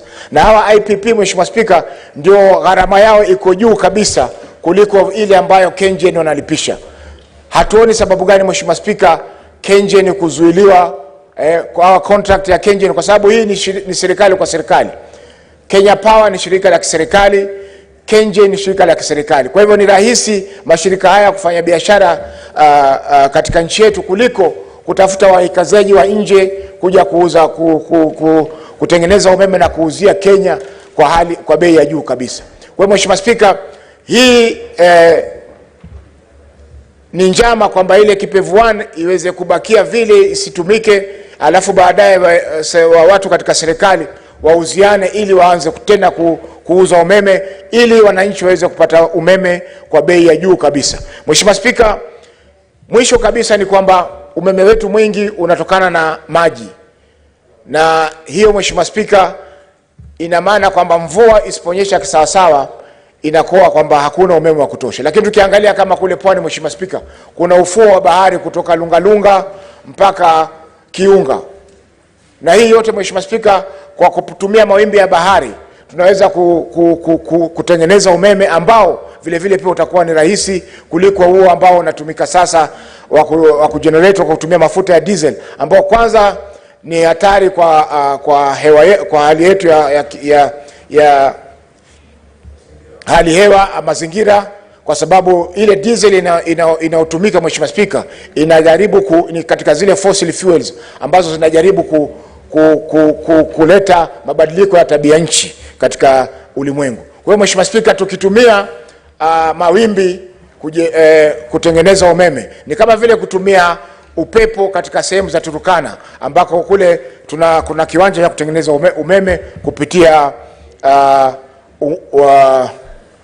upepo, na hiyo inasababisha kupunguza, na ndio tunaisa ile hewa energy safi ambayo tunatakana kutumia ulimwenguni. Mheshimiwa Spika, kukumalizia pia jua katika sehemu za pwani na katika sehemu za kaskazini liko la kutosha ambalo linaweza kusaidia Mheshimiwa Spika kutengeneza umeme ambao utatumika kupunguza gharama za umeme katika nchi yetu ya Kenya. Lakini Mheshimiwa Spika, la msingi ni kwamba ni lazima hii monopoly ya Kenya Power iondoke. Ikiondoka hii monopoly, Mheshimiwa Spika, bei zitashuka na wananchi watapata huduma safi na bora kuliko zinazotolewa sasa. Mheshimiwa Spika, asante na naunga mkono ripoti hii.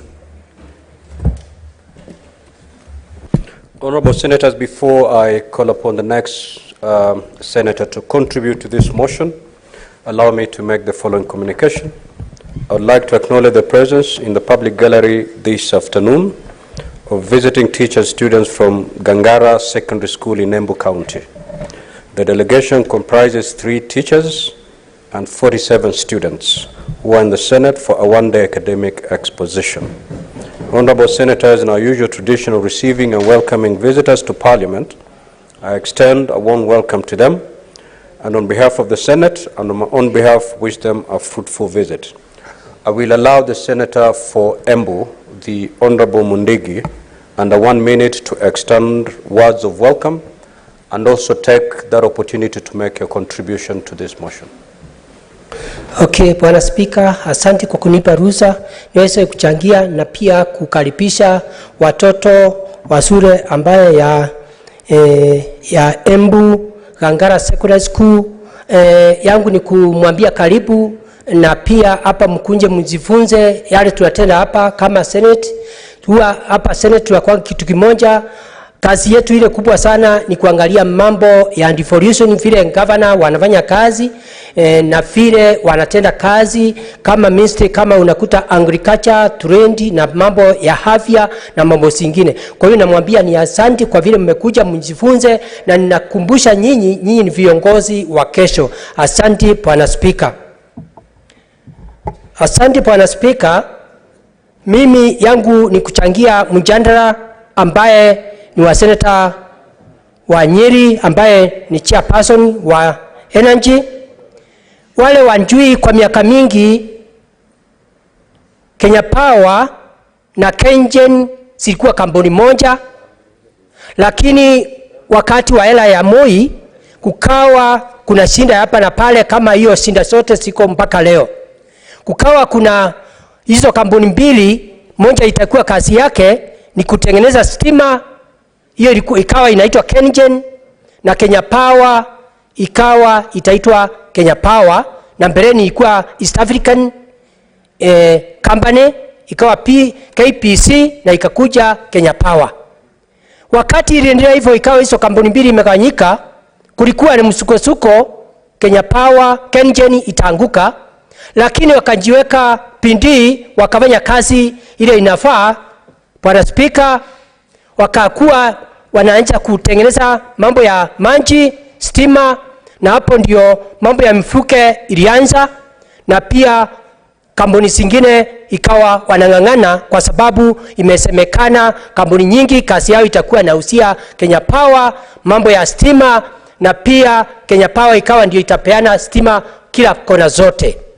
Wakati waliendelea hivyo, watu wengi wakanjifanya wale mateperi, wakatengeneza mambo ya kampuni ambaye vile watasaidia Kenya Power, wakaanza kuweka stima, ikasemekana kazi yao wakaregister kampuni nyingi. Wale watu walikuwa wafanya kwa Kenya Power, lakini KenGen kazi yao ilikuwa ni kugenerate. Na saa hiyo ilikuwa wale watu wanjui, mimi nilikuwa mmoja wa Kenya Power, ikawa nimepeleka upande wa KenGen. Hata nilikuwa namba yangu ya kazi ilikuwa ni 348, na nimefanya kwa KenGen kwa kipindi ya miaka 30. Lakini kazi ikaendelea vizuri sana ya KenGen, ilikuwa inaonekana itanguka. Kampuni nyingi kaanza kugenerate na kupatiwa parua, lakini wale watu wa KenGen wa Kenya Power pahali walikuwa waweke stima ni pahali stima kwanza mahali inafanyiwa kazi kama Kiambere, Masinga, huko Esiara unakuta Embu County haina hiyo stima, hata shule kama hii mahali inatoka hakuna stima. Hata ni aibu kubwa sana wa Kenya Power. Unakuta hata ukiona mambo, kuna sheria inasema pali unafanya kazi waache kitu kidogo, unakuta sio shule wamejenga, hakuna kitu wamefanya, kwa sababu kila mara walikuwa sema wapati faida. Kukaendea hiyo Kenya Power kasemekana pia wamepeana parua ya kununua transformer. Makosa ikaingilia, wakaanza kununua transformer, wakanunua transformer zile asikuwa na njia ile inafaa, wakanunua transformer nyingi, ikakuja ikawa inatoka na mlango ya nyuma, ikawa isile transformer pia wakati imewekwa ya kufanya kazi haimalizi miezi 2 miezi 3, ikawa procurement haikuwa mzuri. Ukatokea ukiangalia kama stima, kampuni ya Kenya Power mara mingi ikaingia ukora, mahali wanapitishia stima, mahali mingi wanapitishia kwa parapara ya serikali, lakini bahari kidogo mahali inaweza kuwa imepitia kwa samba ya mtu, kaingia ukora, wakaanza kufanya procurement, wanalipa pesa nyingi. Kukaingia ukora pia mambo ya kuweka ile laini, kwa semekana kila sure yote ambayo imefika kilomita kama 6 watu watalipa 15,000 15,000. Hiyo mambo ikaendelea, ikakuwa unakuta watu wote wakupata stima kasemekana pia watalipa shilingi 30.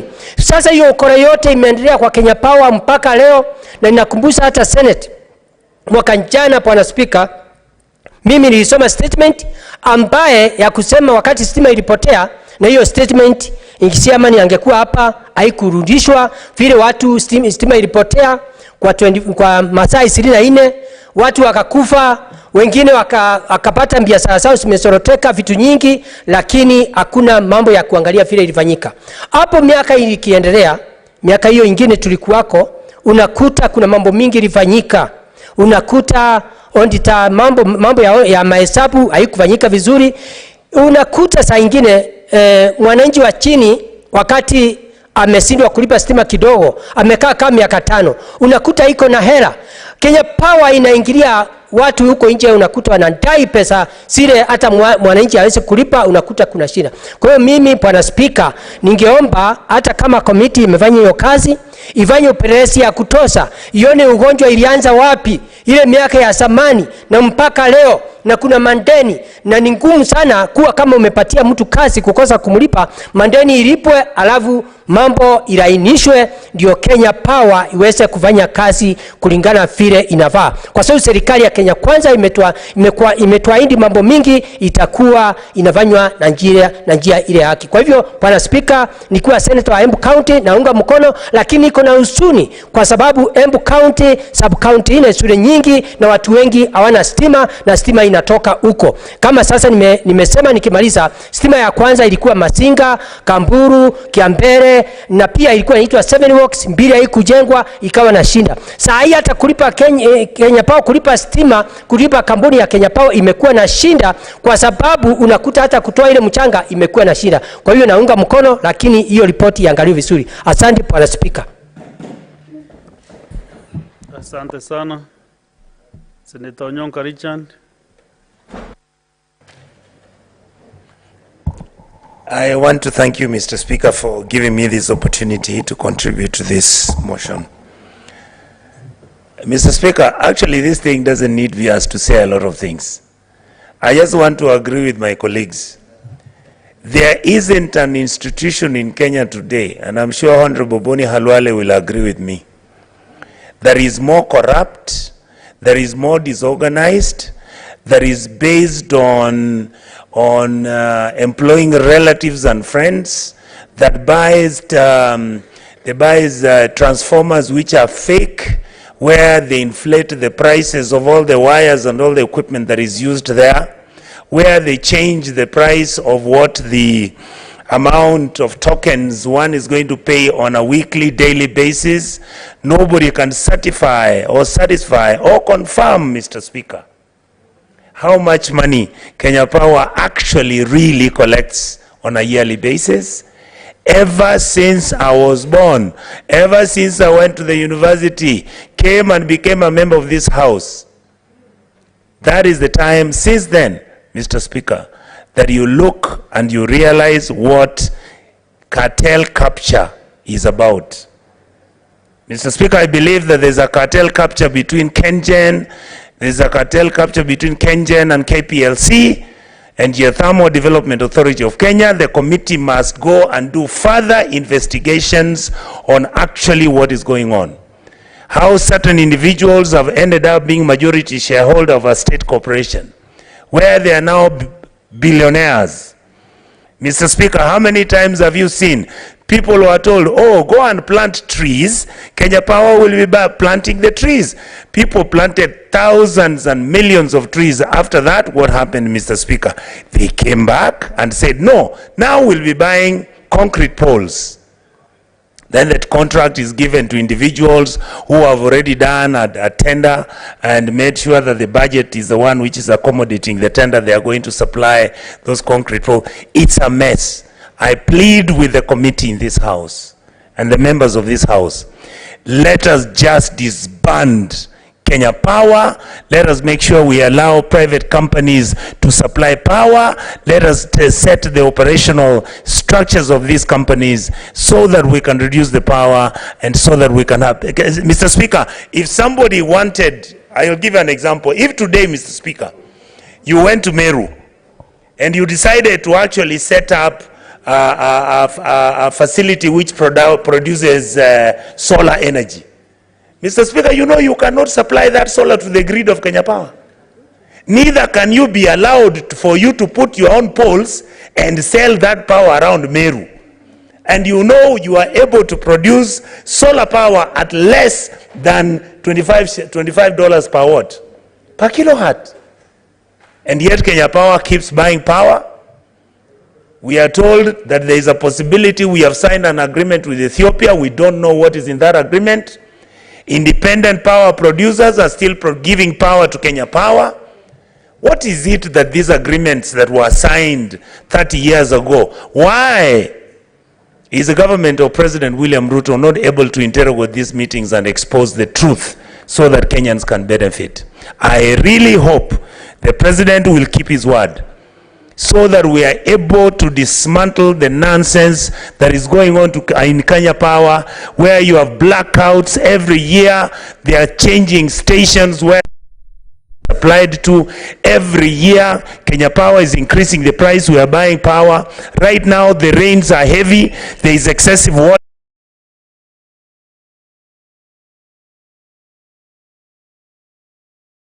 This House will do something about Kenya Power and the power problem in our country. Thank you, sir. Thank you. Thank you, Senator Moima. Senator Roba Magoma.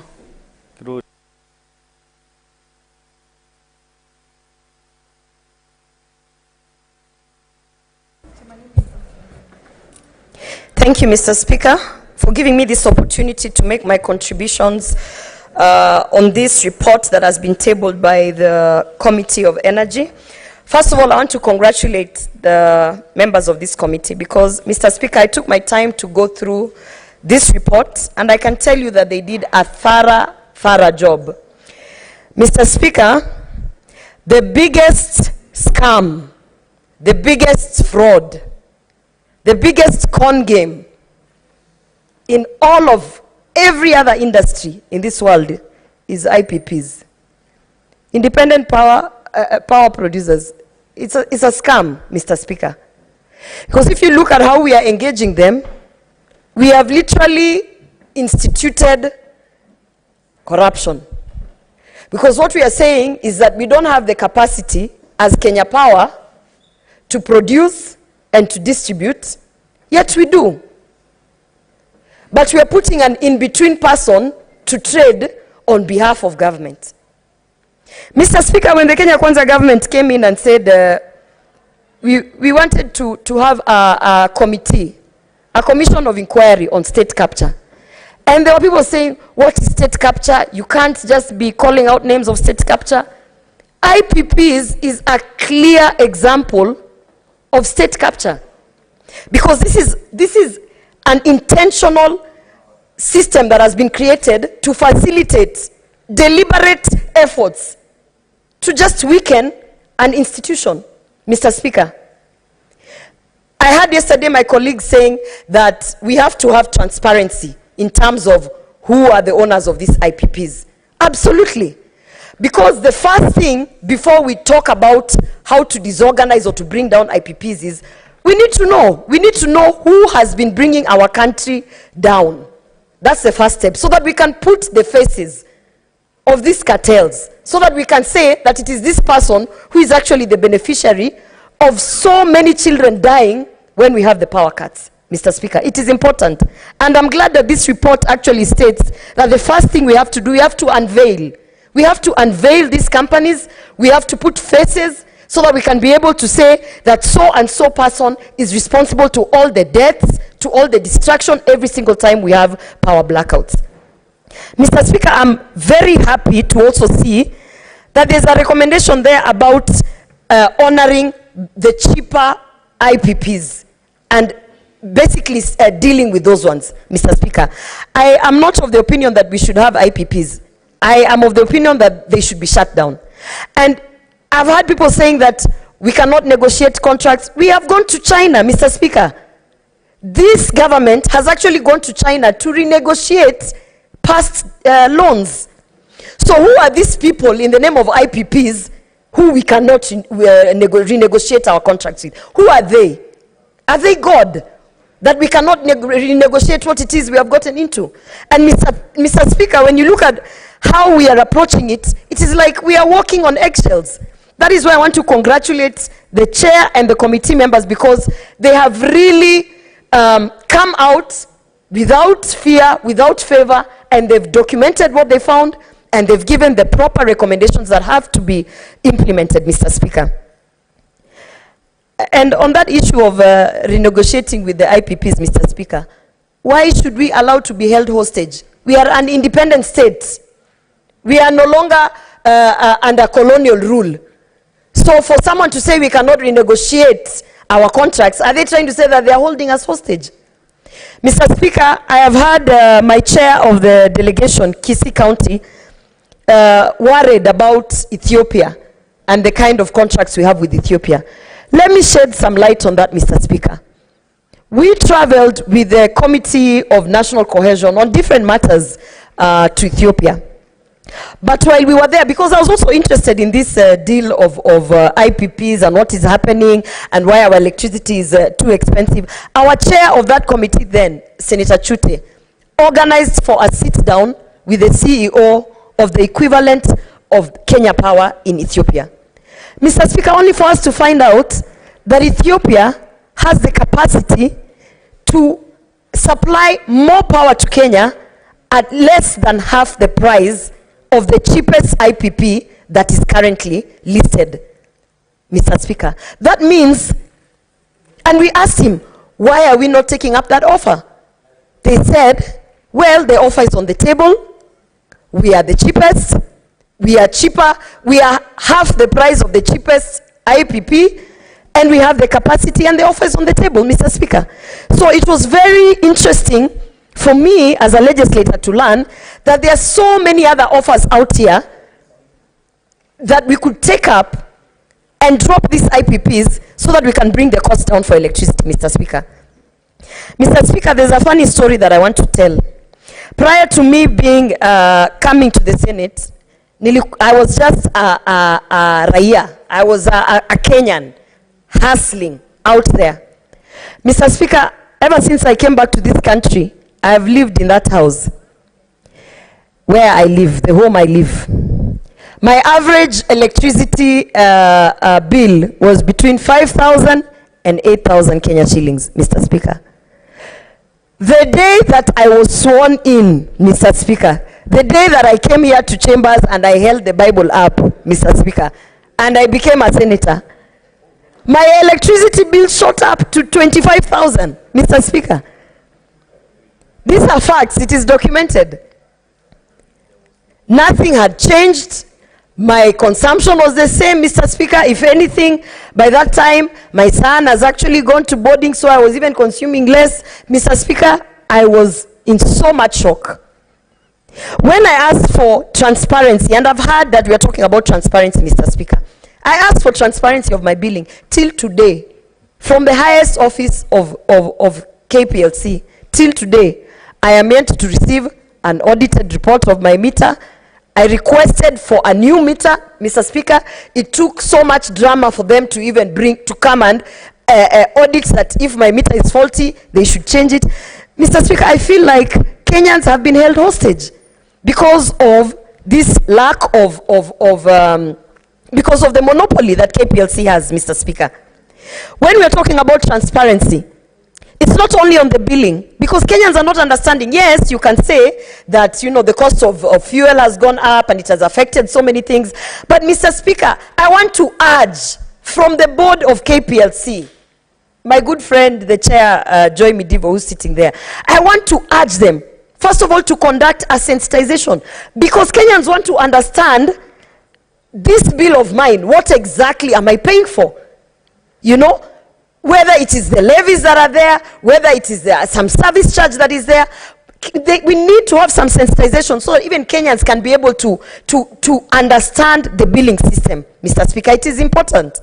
It is also imperative when we're talking about transparency that we talk about transparency on all levels on KPLC, including the procurement processes, Mr. Speaker. We also want transparency on the employment opportunities. Because, Mr. Speaker, the employment that is happening in KPLC, if we don't have the transparency, I'm sitting at the National Cohesion Committee, and we are looking at various issues in terms of the employment opportunities. And you will find some of the reasons why we have a lot of corruption, a lot of shoddy deals, is also because we are not transparent on who we are hiring, Mr. Speaker. So, I am so happy that we have had a committee sit down, research, analyze and interrogate the operations and even bring out to light this issue of independent power producers, Mr. Speaker, because finally there is an attempt to address the cartelism in KPLC. Mr. Speaker, I want to summarize my contributions by saying we are all in one way or another tied to KPLC, Mr. Speaker. Whether it is your office, whether it is your home, whether it is, you know, we are all tied down to KPLC, Mr. Speaker. And the fact that we are not discussing on how to bring healthy competition in this industry, Mr. Speaker, that is the first problem. So we can audit the IPPs, we can audit the operations, but the question remains, do we want to be held hostage? Do we want to stay in this situation where if KPLC wakes up today and they decide they want to play some shoddy business, we will all be stuck to it? No, Mr. Speaker. So this conversation should go further to now develop mechanisms to open up this market, Mr. Speaker. For a very, very long time, we had only one telecom service provider. For a very long time, it took you almost 8 months to get a landline, Mr. Speaker. For a very long time, the people within that space made sure that no one else would be a player in that industry, Mr. Speaker. And finally, when we cracked that whip and when we understood that as a country we have to move forward, Mr. Speaker, look at the kind of competition that we have now in that space. We have Safaricom, we have Telcom, we have all sorts of providers in terms of internet, Mr. Speaker. And that competition is what we need when it comes to power producers and power distributors, Mr. Speaker. So I want to urge my colleagues that as much as we are contributing to this report, it would be imperative that one of us actually comes with a bill, because we need to perhaps legislate to ensure that we have competition in that space, Mr. Speaker. With those many remarks, I would like to say that I'm still waiting on KPLC to come and conduct an audit, Mr. Speaker, on my average use. Mr. Speaker, I've written letters, I have made noise, I've knocked on doors. My bills shot up, as I said, from 5,000 to 25,000. Just on the day that I came here and got sworn in, Mr. Speaker. Those are some of the things that many Kenyans are also going through. And I would like to say that I look forward to the day that finally this industry is not going to be an industry of one monopoly, Mr. Speaker. It will be opened up, there will be competition, And the days of, just like the days of landlines, the landlines waiting 8 months to be able to get a landline on your home. And now everybody can just go and purchase a SIM card and have a phone in their homes. I'm looking forward to the day that KPLC will be a thing of the past, Mr. Speaker. Thank you. Thank you. Next is Senator Chalagay Samson.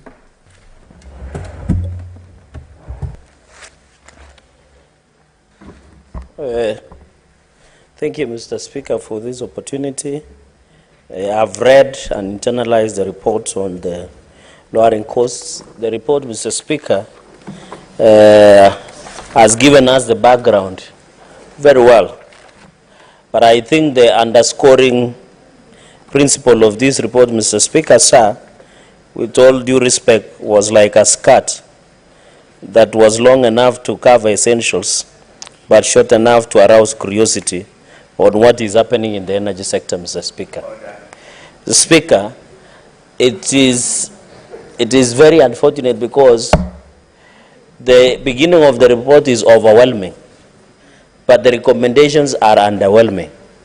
Mr. Speaker, I have expected earth-shaking and radical, atomic, Mr. Speaker, recommendations. The committee has done a fantastic job in research, good work, everything, but Mr. Speaker, when you come at the tail end is where there is a failure. It is like shooting in the dark. And we don't know, because I would have expected Kenyans who are following this motion, Mr. Speaker, would really have wanted to know, Mr. Speaker, what ails the issue of electricity? What makes it expensive? We have been told. So what is the way forward? So, Speaker, on the recommendations, that even other recommendations, and that is why I agree with some senators, Mr. Speaker, who said we need an implementation committee to follow up on the implementation of some of these recommendations that we have made, Mr. Speaker. This report, Mr. Speaker, while I allowed the committee for sitting long hours, doing the research, the recommendation fell short of the target, Mr. Speaker. And I hope, Mr. Speaker, the committee should relook at some of the recommendations, Mr. Speaker. Mr. Speaker, I have had colleagues, Mr. Speaker, talking about ending monopoly of Kenya Power and Lighting and Company. Mr. Speaker, and you know tomorrow we are doing elections of Law Society of Kenya, tomorrow morning. And I want to wish all candidates all the best for Law Society of Kenya elections. I can see the chairperson emeritus of the LSK chair of the Kenyan chapter. He later became the emeritus chair of East Africa Law Society. He sits on the senior councils, Mr. Speaker. Mr. Speaker, what I wanted to make... Senator Kisumu County. For the member for Nandi to mislead the House, I was not a chairman of the East African Law Society. I was a president, Mr. Speaker, sir. That should go on record. I was a president of the East African Law Society, and I was a vice president of the Pan-African Lawyers Union. I'm a very serious litigation lawyer. Senator Chalagay, kindly just you are seasoned registry. You have been around for some time. Mr. Speaker, no, but you know it was just to capture. Just stick to relevance and talk about the energy sector. Speaker, my apologies, Mr. Speaker, to my teacher and then senior counsel. He should be the president, not the chairman. But when you go to China, chairman is a very respectable person. So be using interchangeably when you travel. So, Speaker, I was just making a point that under the fourth schedule, because I was taught by him the constitutional law, under the fourth schedule of 2010 Constitution, counties have power to generate electricity, even gas reticulation, Mr. Speaker. So I've had my colleagues saying we end monopoly of Kenya Power. The monopoly of Kenya Power was ended, Mr. Speaker, the day 2010 Constitution was promulgated, Mr. Speaker. Because under fourth schedule on the functions of county governments, The counties have power to generate electricity, Mr. Speaker. Individuals have power to generate. What we are having are the cartels who issue license. The Energy Act, Mr. Speaker, which has not been conformed to be the same standard, Mr. Speaker, as was envisaged in Constitution 2010, Mr. Speaker. So I want to put it record to Kenyans who have not read the Constitution, Mr. Speaker. The issue of generation of electricity, Vihiga can generate, Nandi can generate, individuals can generate, Mr. Speaker. The only problem is the regulatory regime, Mr. Speaker, that has been frustrated by all incidents, Mr. Speaker. Mr. Speaker, and therefore I want to really say that we can generate electricity. You can generate electricity, Mr. Speaker, at any given point. But the question is, these regulations that have been delayed, the issue of Energy Act has not been reviewed, Mr. Speaker, to reflect the intent, the purpose, because the purposive interpretation of fourth schedule on definitions of functions of county governments, Mr. Speaker, should have ensured that you can do CAS regulation, you can sue electricity generation of electricity, Mr. Speaker. So there is no monopoly of Kenya power. Mr. Speaker, that is the whole point. The issue is, number two, Mr. Speaker, because I have only 5 points, is we need to move from hydroelectricity, generation of using hydro to generate electricity, Mr. Speaker. We now need to discuss an option of nuclear energy. I know that's a very contentious issue, Mr. Speaker. We nowadays have nuclear authority so that we can have energy sufficiency, Mr. Speaker. We cannot talk about SDGs, sustainable development goals, Mr. Speaker, without, Mr. Speaker, without looking at the sufficiency of energy. Nowadays, Mr. Speaker, there is a common saying on social media among youth that when it rains, electricity in a hammer. What they say, when it rains, it's like they are removing clothes on the cloth line, because when it rains, the electricity disappears, Mr. Speaker. My palatial residence, Mr. Speaker, in Mosoriat, whenever I'm home, Mr. Speaker, you know some of us don't live at homes. We live at residences, Mr. Speaker. Mr. Speaker, I experience continuous interruption of even weeks and days, Mr. Speaker, of lack of electricity. And I am somebody in the society. What about the ordinary Wanjikus who cannot access Kenya Power, who cannot call Kenya Power, Mr. Speaker? Yet in fact, the faulty generators, transformers, the faulty transformers, Mr. Speaker, I know there is some region in this country where there are faulty generators in the other sector. I'm talking about Kenya Power, Mr. Speaker, KPLC generators, Mr. Speaker, is faulty. And no one has given us an answer of what happened to those faulty generators, Mr. Speaker, up to today. I expected this report to address the faulty generators. I have a number of primary schools in Nandi County who have always suffered because of faulty generators. Even next to my house, Mr. Speaker, I can't access electricity. Nowadays, Mr. Speaker, I'm moving even my lighting to go to solar energy because the Kenya Power and Company does not have sufficient energy, Mr. Speaker, to supply. And therefore, Mr. Speaker, we must as a country, if we don't see hydro electricity, Mr. Speaker, we need to move to nuclear energy. We need to move to nuclear. We have necessary legislation. We are members of international agencies of nuclear energy. I know, sir, the reason, Mr. Speaker, we have been very cautious is because of international challenges and perception that nuclear energy has not been very important. Mr. Speaker, number 3 is I expected the committee to direct Kenya Revenue Authority to zero rate all solar products, Mr. Speaker.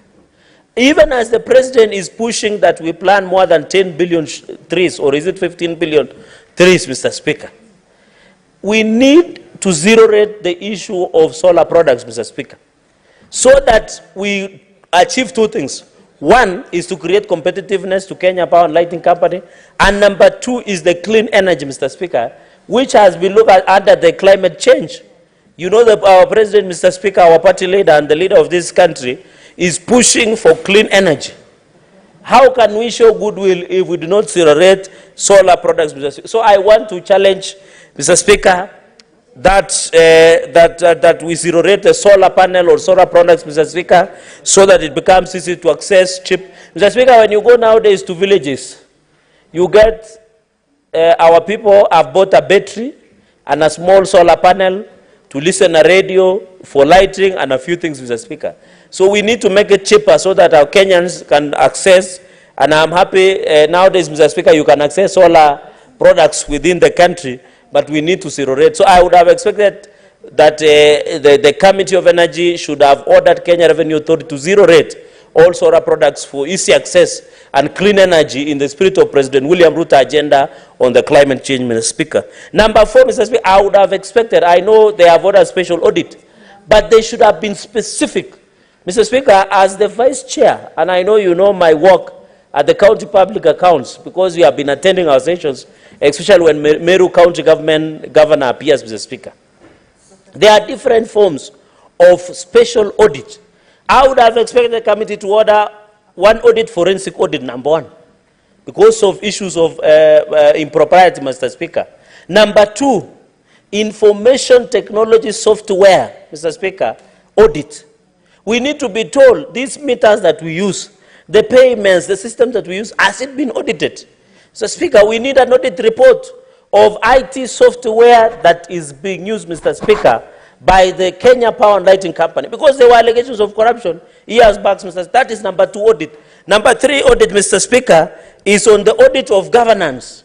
We need to be told whether Kenya Power and Lighting Company and other agencies, IPRA, KenGen, are being run within the governance under the Company Act, Cap 48 laws of Kenya, Mr. Speaker. Though I didn't see that, I hope I would have expected the entire Committee of Energy to be taking notes, because I'm making serious submissions that will change the intent and the character of this report, Mr. Speaker. Mr. Speaker, Mr. Speaker, the issue of EPRA role, Mr. Speaker. You saw the other day what happened in Embakasi, Mr. Speaker.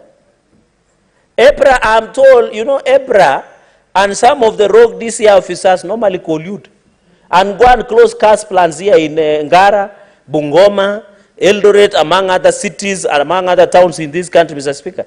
It is a collusion.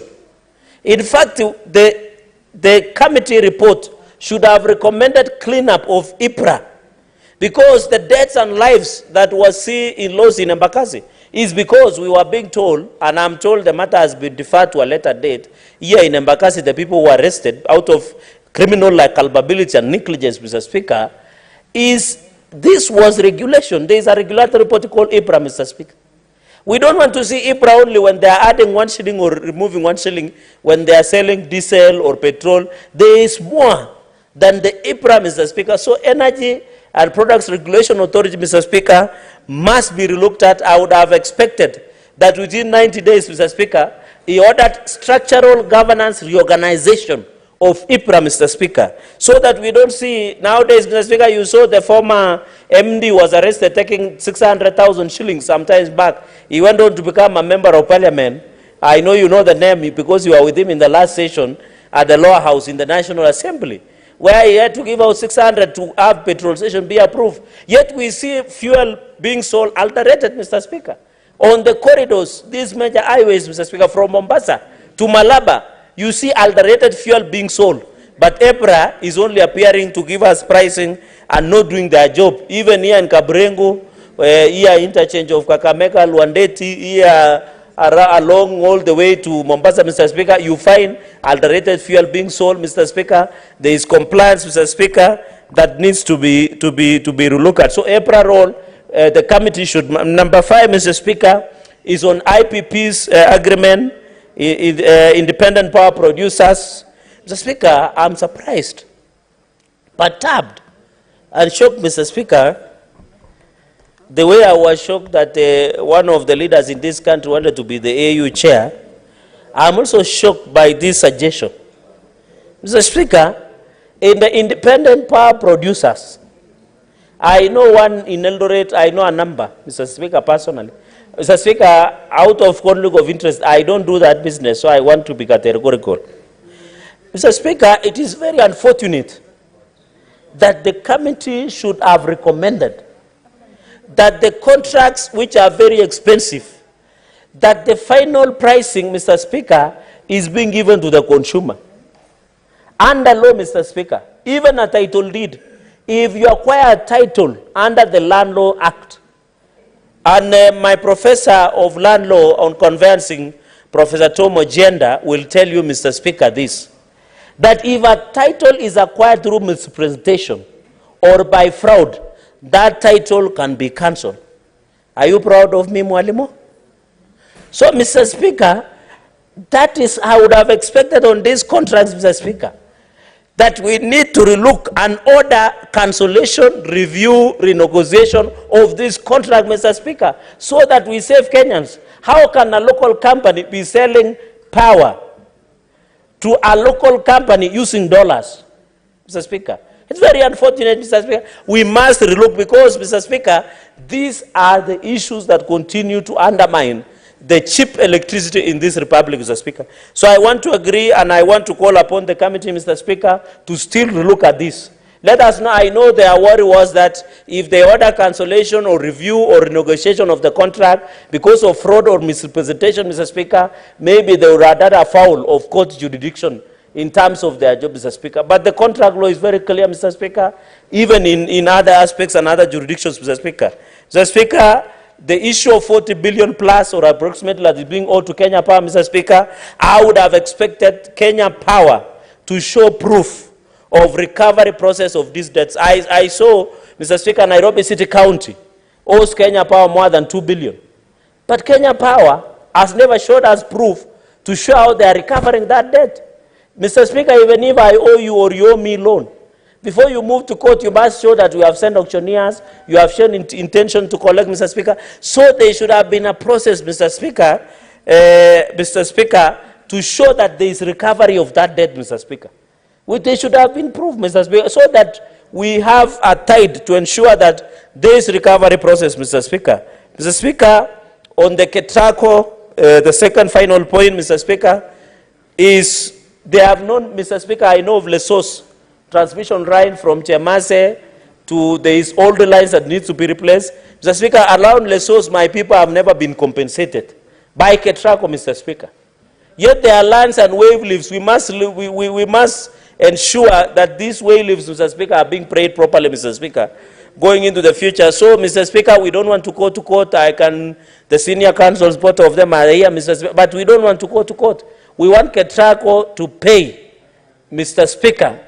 We want Ketraco to pay Kenyans who their compensation that is being read, Mr. Speaker.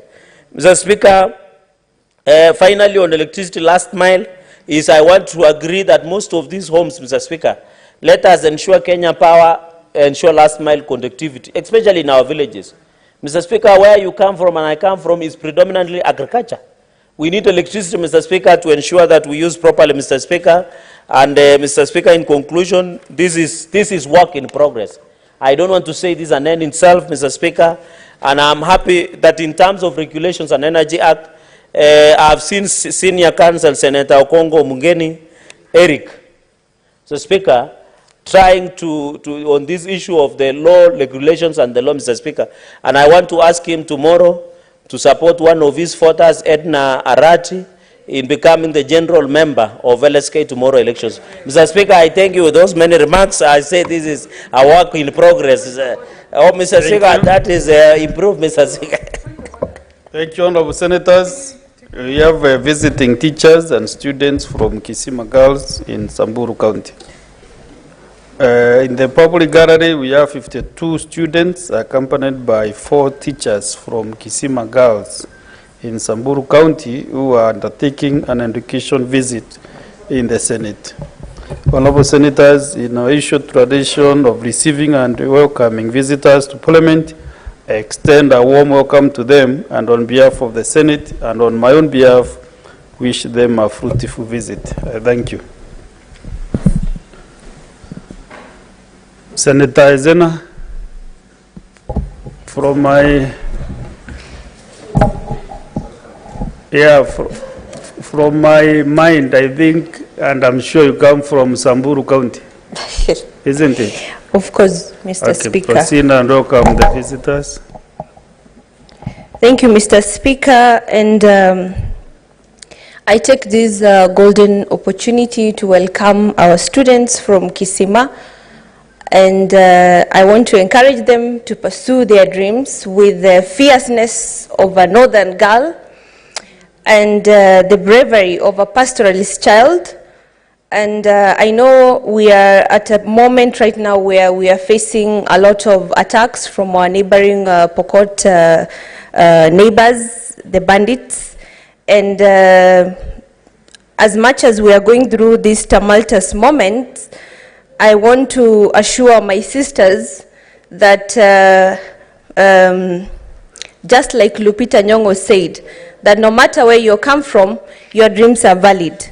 And I want to couple that up with a quote from Colin Powell that says there is no secret to success. It is a result of preparation, hard work, and learning from failure. And without a humble but reasonable confidence about yourself, you cannot be successful or happy.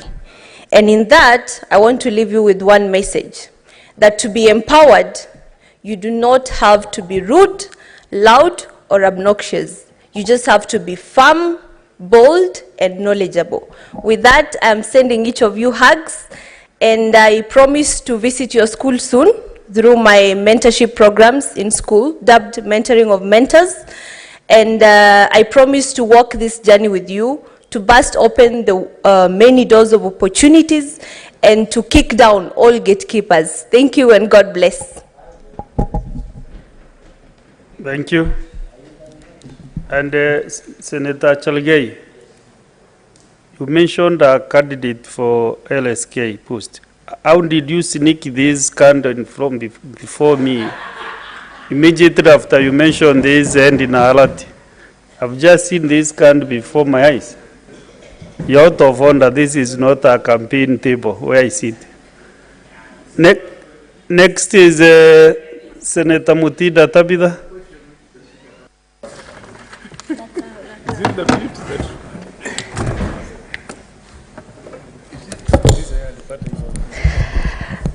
Thank you, Mr. Speaker. And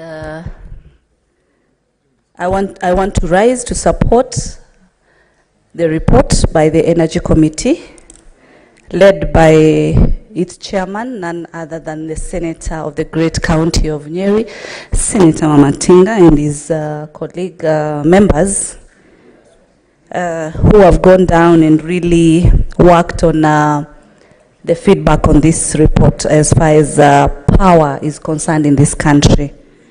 Mr. Speaker, I want to join my colleagues on the concerns that have been raised as far as the issue of power in this country is concerned. And I've had colleagues really champion on the issue of monopoly of KPLC.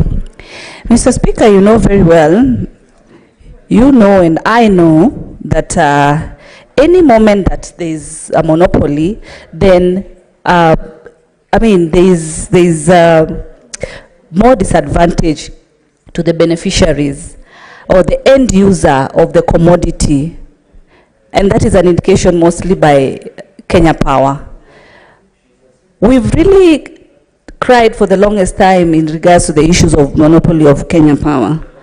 But it's a high time, Mr. Speaker, the way we saw companies like Safaricom coming in, enjoying a lot of monopoly, and then of course we had Airtel and others that have come up, as much as Safaricom has still been on the lead, but it is because of coming aboard of the other mobile service providers, then today we enjoy minimal charges as far as the provider is concerned because of the different competition mechanisms that have been put in place. With different power suppliers in this country, then more innovation will come aboard, and through this there will be more job opportunities that will be created. Where we are with Kenya Power, it's like a status quo, Mr. Speaker. Nothing is new. Nothing is exciting, you know. There's nothing more in the market that is different. We are still in the same space. Mr. Speaker, I want to note and to say that today I was trying to pay my power, and you realize I experienced challenge of the M-Pesa payment because the system is down. And I think it's down up to now, unless I try again. But now that tells you, Mr. Speaker, if I had another alternative, apart from the solar issue that has been mentioned by my colleagues, I would go for, but you see, I have Kenya Power, which is connected to my property, and so then I get stuck. As much as there are other ways, but the easier way, of course, from where I sit and being a digital ambassador, is the easier way is paying via M-Pesa, which is much prompt and easy, but they experience the same challenge. So you realize now it stalls a lot of processes. The report has also shown or been able to indicate that KPLC has not invested so much in terms of repair and maintenance. For any organization to continue carrying its objectives well, the issue of repair maintenance is a very important department. And we've seen whereby power has to be switched off for maintenance to be done. This really affects productivity. This really affects processes that should be taking place, because now we have, or Kenyans have to wait. There should be a mechanism that Kenya Power now gives as alternative, especially on maybe different lines, you know, but switching off power then to do maintenance, it's an old culture that should be able to change. I'm happy my Senator of Nairobi, Senator Sifuna, is going to be having a bill, which has also noted in the report, that is going to look at the transparency issues, especially as far as the energy agreements are concerned. It is through these old systems that have been there of cartels, knowing that this is the tender that is coming aboard, and so arrangements and agreements are done prior. In the eventuality that now the agreement are settled, the output in terms of what that supplier needs to do does not meet the goals or does not achieve what needs really to be achieved. So there needs to be much more transparency as far as these energy purchase agreements are concerned, Mr. Speaker. We've had the issues of the power loads, Mr. Speaker. Power loads that, I'm talking of issues, Mr. Speaker, that I personally experienced. I experienced from both the level of being an home end user of Kenya Power, and at the same time, being a manufacturer of the non-woven bags, and also as a member of the Kenya Association Manufacturers, whereby manufacturers have really been also affected, one, by the issue of the cost, and two, also by the issue of the unexpected power loads, which then end up affecting the machines or also the end-home users. And this now brings about the issue of payment or compensation of the affected individuals or manufacturers, which takes a long period in time. Apparently, but I'm happy that the chair of energy is here to listen to the point that the report needed also to really emphasize on the compensation issues.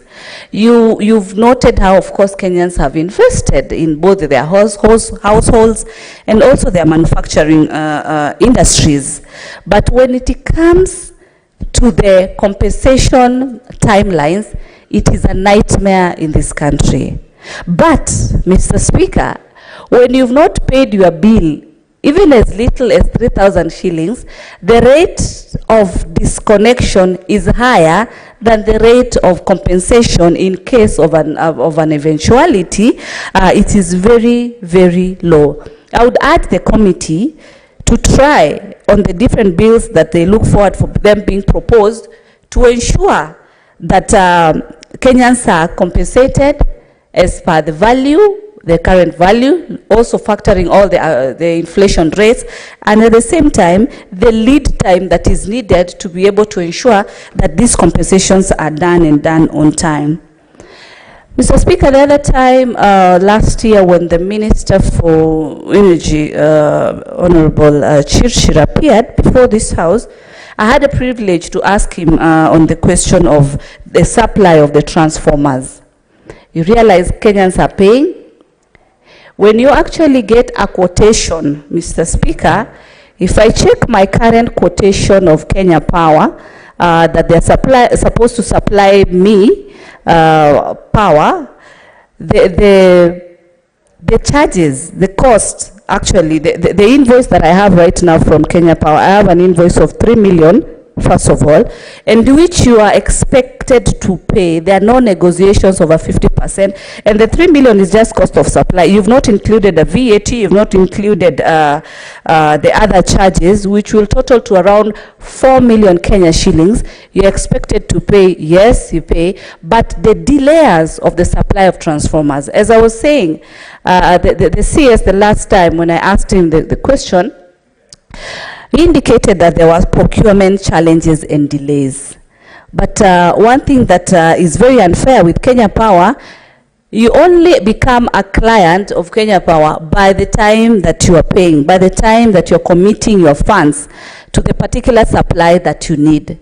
But the level of commitment on when they are going to supply and deliver that particular transformer to your homestead becomes a challenge. Mr. Speaker, the issue of KRA has been mentioned, and I want to agree. Alternatives of power, and that is the solar system. Solar system is a system that, of course, is much more cost effective, and we want to urge KRA to zero rate the solar power products so that we can be able to have lesser cost of productivity. I can see my chair for CPIC, Senator Sosi, is really requesting me on time so that we can be able to go to our report as far as the water issues are concerned. And with that respect, and I know the much that we've put as a committee on the report as far as CPIC is concerned, in the way we work so well as a team, I think I will agree to that particular request and say that I wrap it up at that point, but say that big up to the Committee of Energy for the good job that they've been done. Big up to the House Business Committee that has also prioritized the bills that not the bills, but the reports that the members have really wrapped up and need to be tabled in this particular House. Thank you, Mr. Speaker. Thank you. Thank you. Next is Senator Karungo Dango, Paul. Asante sana Bwana Spika. Naomba kwa kuchangia haya maneno kwa lugha ya Kiswahili, sababu kulikuwa na wanafunzi wa shule inaitwa Kisima, nikaona ni vizuri niongee Kiswahili. Bwana Spika, hapo jana wakazi wa Kiambu walipokuwa wanaelekea nyumbani baada ya kazi, wengi wao walifika kwa nyumba zao wakapata giza. Walilala giza, kuamkia giza, wameshinda giza mchana kutwa. Inasemekana kuna miti sababu ya mvua ilianguka karibu nyaya za stima.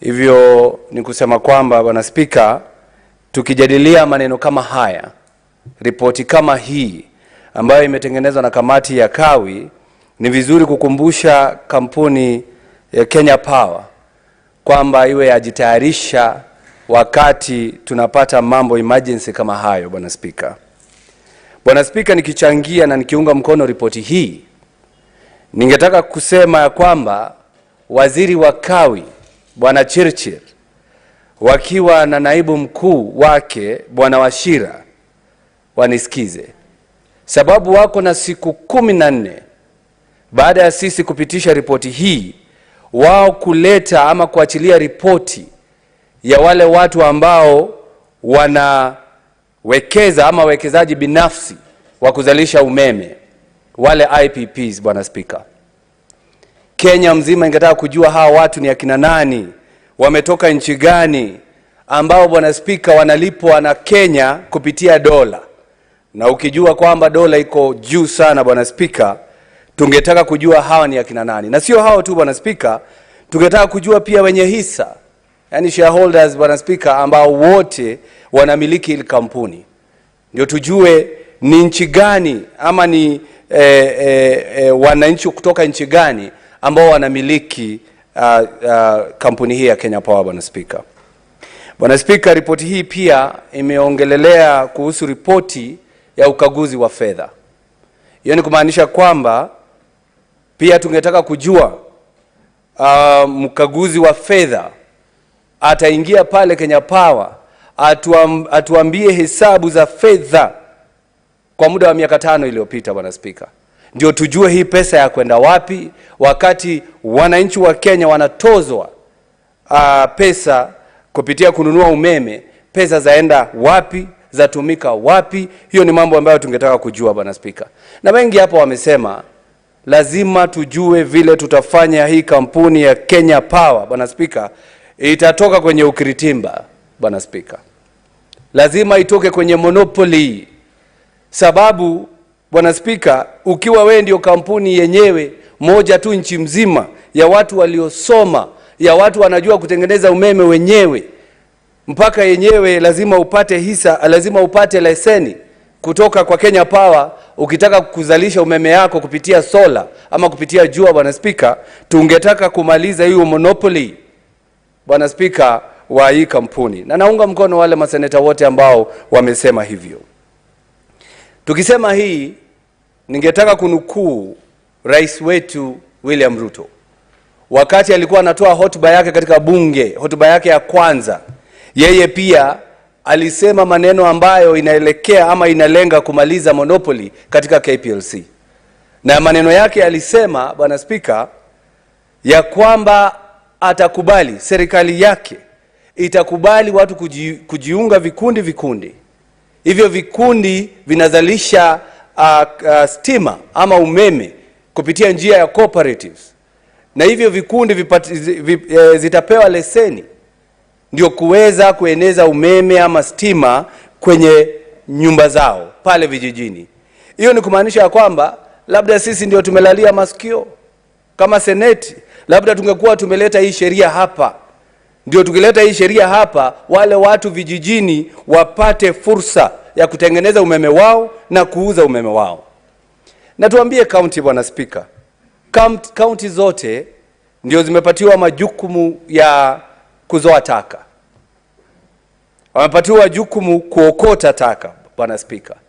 Na tumejua kutoka nchi ambazo zimeendelea, taka ni rotuba. Taka unaweza zalisha umeme kutoka kwa taka, Bwana Spika.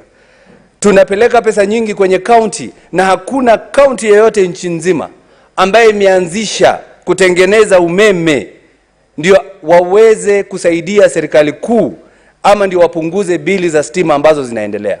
Sababu wakitengeneza umeme kutoka kwa taka, watapunguza bili za stima ambazo wanalipa kwenye hospitali, wanalipa kwenye barabara katika mataa ambazo zinawaka kwenye barabara. Lakini hakuna gavana yoyote ambaye amefanya hivyo nchi mzima. Hata Turkana, mahali ambapo Bwana Spika, jua la waka mpaka usiku, hakuna mtu ameanzisha mpango kama huo, Bwana Spika, wa kuzalisha umeme. Na ndio tunaambia magavana, wewe ukipata pesa ya umma tumia vizuri, usije ukatumia na mfumo mfupi kufurahisha, kuchekesha raia kama kupatiana vifaranga, Bwana Spika. Kwetu Kiambu tunapewa mpaka samaki imewekwa katika kibuyu, Bwana Spika. Uende ukazalishe samaki kwa karai. Wananchi wengine wanaziweka kwa karai, hawajui karai ni ya chuma, inapata moto, samaki anakufa. Hivyo ni kusema ya kwamba, Bwana Spika, ni vizuri wale magavana ambao tunapatia pesa watumie pesa vilivyo, sio kupatia ile tunasema handout kwa lugha ya Kimombo, Bwana Spika. Na nikimalizia, na hii ni jambo ambalo kamati hii ya Kawi inatakiwa kuangalia, bili za umeme katika county. Ukiangalia hili jambo, Bwana Spika, matumizi ya umeme katika county ndio zalipa. Na zikilipa, pesa inakuja kwa Kenya Power ambalo ni shirika la serikali kuu. Nataka uangalia hapa, Bwana Spika, ati serikali kuu yapatia county pesa ndio county ilipe serikali kuu. Iko kitu ambacho tunatakiwa tufanye hapa, Bwana Spika. Kama county iko na pesa za umeme, Sio lazima ati serikali kuu iwapatie pesa ndio walipe. Wanaweza kata kwa kikingi vile wanasema kwa stima. Wanaweza hiyo badala kutuma hiyo pesa ndio walipwe, waikatie hapa kabla hawajapeleka kule. Ndio gavana wale ambao hawajui kufanya kazi wazije wakalilisha watu wetu. Wakishindwa kulipa bei ya bili ya umeme ya hospitali, wananchi wetu wasiumie. Kwa hivyo ni vizuri pia tuangalie hiyo, Bwana Spika, ati badala ya serikali kuu kupeleka pesa kwa county ndio county ilipe serikali kuu kwenye bili ya umeme, afadhali waikate kabla hawajaituma, ndio stima yeyote isije ikakatwa katika county yeyote, Bwana Spika. Kwa hivyo mimi naunga mkono na nashukuru rafiki yangu seneta wa Nyeri ambaye ndiye mwenyekiti wa kamati hii ya kawi katika bunge. Wamefanya kazi nzuri sana. Na ni vizuri tukipitisha hii. Siku hizo wamesema siku 14, siku 21, wale wote wamepatiwa majukumu lazima wayatimize na wafanye hivyo kwa haraka. Asante Bwana Spika, naunga mkono. Asante. According to my screen here, I can see 2 senators willing to contribute, but I can see they are not around. Senator Roba, Senator Jenda. So having that there is no other senator willing to contribute, then I'll call upon the mover to reply.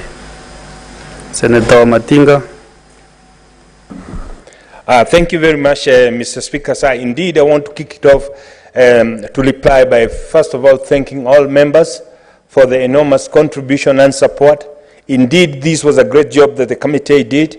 Mr. Speaker, sir, as has been pointed out by various contributors on the floor of this House, energy sector is one of the areas that Kenya needs to get light for us to be able to move forward. Mr. Speaker, sir, we know that energy is one of the key enablers of industrial development. And we know that the Kenya Kwanza government is committed to start in all the 47 counties agro-processing parks. We know that the Kenya Kwanza government, Mr. Speaker, sir, is committed to provide the hundreds of affordable housing. All these, Mr. Speaker, sir, will have to be supplied with power. Without getting the matrix of power supply right, without getting the cost and managing the cost of power, we'll continue losing even investors to the neighboring countries. Mr. Speaker, sir, a lot has been said as to why Kenya, the cost of energy is so high in Kenya. Starting with electricity, Mr. Speaker. We got it wrong when we signed into IPPs that was signed skewed to favor the investors with little regard to the consumers. Mr. Speaker, sir, it has been said and repeated by various contributors of this report that there is no contract that is cast on stone. However, Mr. Speaker, sir, one of the main reasons why we want to know who are the owners and the shareholders, it's because we want to establish a linkage that will point to misuse of power, abuse of office, so that as it is, we can be able to start a nullification process so that we can save Kenyan millions of shillings that they lose every year. Mr. Speaker, sir, it is not also lost to us that the inefficiencies and the issues of accountability in some of the organizations like Kenya Power that are mandated with the distribution of power have led to some of an inevitable high cost. Mr. Speaker, sir, as I pointed out yesterday when I was moving the motion, we have transmission losses of about 26%. The best practices across the globe, Mr. Speaker, sir, in some countries it falls under 10%. If we were to get this right, Mr. Speaker, that would mean that we would save 15%. However, Mr. Speaker, sir, there are things that must be done and there are things that we must do. We have come to the realization, unless we get the cost of energy right, we will not be able to attract industrialization, we will not be able to mitigate the high cost of production, we will not be able even to attract foreign investors in this country. As a result, Mr. Speaker, sir, it is imperative that we as senators, we as readers, sit down together, and with the implementation of the very solutions that were made by the committee, we will move the energy sector towards the direction that it must take, that one of reducing the cost of power. Mr. Speaker, sir, it is also not lost to us that Kenya Power, that has units they consume, that is the meters, which can be produced locally or can be assembled locally. We know that there was a time, Mr. Speaker, sir, when the government had put up in place systems and mechanisms so that we could encourage local assembly, local production to create employment. As a country, that has quite a number of challenges, Mr. Speaker, sir, in creating employment. It is quite unfortunate that even some of these things, like the smart meters, continue to be produced in foreign countries, continue to be produced and imported. These are things that can be done within our institutions of higher learning that will... thank you very much. I think Senator from Muranga, I'll wait for you to finish, then I can continue. Thank you very much. Mr. Speaker, sir, as I was saying, the smart meters is something that can be produced locally by our local institutions. This will create employment, at the same time also allowing for technology transfer. Mr. Speaker, sir, some of these things are things that we keep on repeatedly doing long. We know the anticipated demand, and we can in collaboration with the institutions of higher learning, we can be able to start the manufacturing or assembling of the smart meter so that we can create employment. Mr. Speaker, sir, as I wind up, I would want to thank all the colleagues who contributed. I want to thank all the members of the committee for the several hours they did put in this report. We know it was a tedious experience. We know it was a frustrating experience that we went through, and we would want to request the members in the House, once we start the implementation, once we make the resolutions within the time frames that are given, we would want to see this report being realized so that we can at least deliver to the Kenyans what they expect from us. Mr. Speaker, sir, as I conclude, the use of generators as a power generation in the matrix, we know that it is not only environmentally pollutant, a major pollutant. We also know that it's very, very expensive, and that is why, moving forward, Mr. Speaker, sir, I would want to urge all senators in this House to start considering the technologies that are being applied by other countries, and that is why I would want to tell people, let's start a conversation whether indeed it is not time that we went nuclear. Why I say this, Mr. Speaker, sir, we know most of our energy sources, we depend on natural factors. With the climate change, the reducing forest cover, there's reducing water levels in our rivers. This will mean that the hydropower that we get will at some point get exhausted. Mr. Speaker, sir, the geothermal that is being touted as one of the cleanest energy, we know that is being harvested in an area that is subject to tectonic movements. And Mr. Speaker, sir, yes, we can produce 10,000 megawatts of geothermal, but it is at the high time we ask the question, what would happen if there is a tectonic movement, if there is some movement of the plates underneath? We would have the pipes underneath dislocated, and that would mean the country would lose power for several years. And therefore, Mr. Speaker, sir, it is the high time we started asking ourselves, is it not the right time to go nuclear? With now introduction of the small modular reactors, with the advanced technology of non-enriched uranium, it is the high time, Mr. Speaker, sir, that we started this conversation just in line as we are talking about the GMO. It is the high time that this country started looking at that option of going nuclear. I thank you, Mr. Speaker, sir, and I beg to reply. Thank you, Chair. Honorable Senators, I want to, according to Standing Order 841, this motion does not concern counties, and therefore I put the question that the Senate endorse the report of the Standing Committee on Energy on the inquiry into the high cost of electricity in the country laid on the table of the Senate today, Wednesday, 27th September 2023. Will as many as of that opinion say aye? Aye. Will as many as of a contrary opinion say nay? The ayes have it.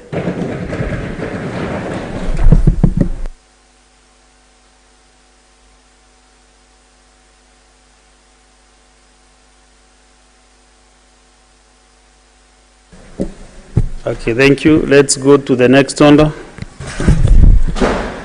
Order number 11, motion.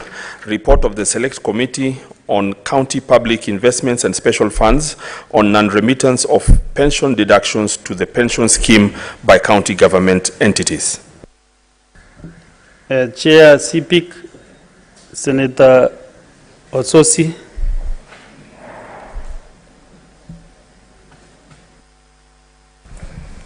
Thank you, Mr. Speaker.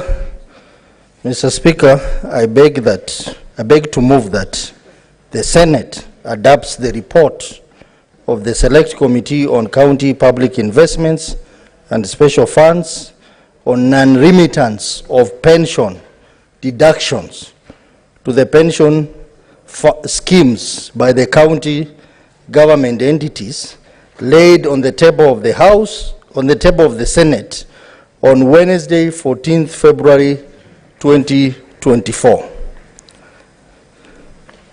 Mr. Speaker, the Committee of CPIC, in its usual engagements with the counties, particularly water companies, we came to notice that most, if not all, the water companies and even county governments had a problem with the non-remittance of pension deduction. And the problem was twofold. We had non-remittance of pension by the different local authorities, and also that problem continued post-devolution. So, Mr. Speaker, the committee, in its own wisdom, of dealing with the problem, which was a recurring query in most of the counties, we decided to carry out an inquiry into this matter, that is the non-remittance of pension deductions by the county entities to the pension scheme. So we noted that counties to date, since the days of the different local authorities, they owe pensioners in excess of 80 billion Kenya shillings. That is with interest.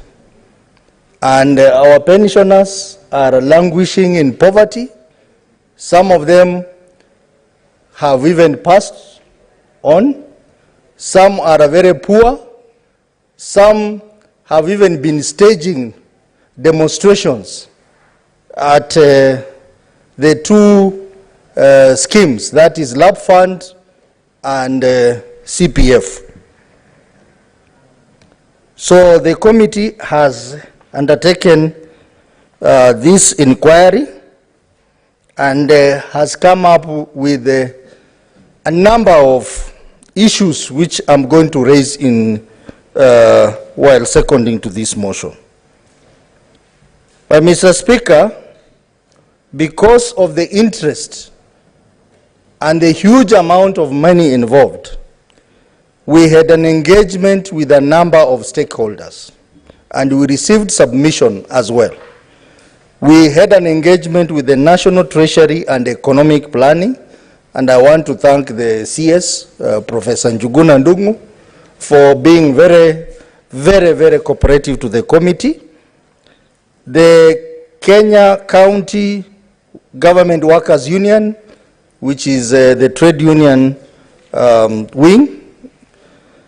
Then we had the Local Authorities Pension Trust, commonly referred to as a LAP Trust, which post-devolution they changed to County Pension Fund, CPF. We had the Local Authorities Provident Fund, commonly referred to as LAP Fund. We had the Intergovernmental Relations Technical Committee, IGRTC. We had the Council of Governors, particularly the CEC for Finance, the Controller of Budget, COB, the Retirement Benefit Authority, Kenya Revenue Authority, and National Social Security Fund, NSSF.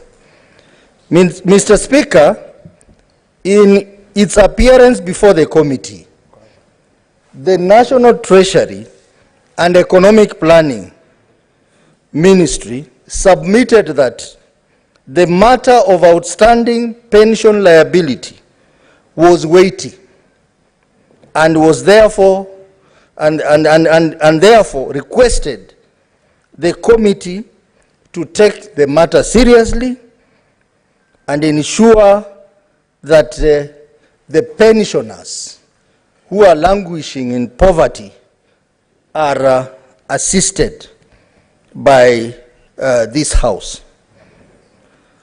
So the committee requested the committee to plan for a public participation forum, bringing all the relevant stakeholders for deliberation.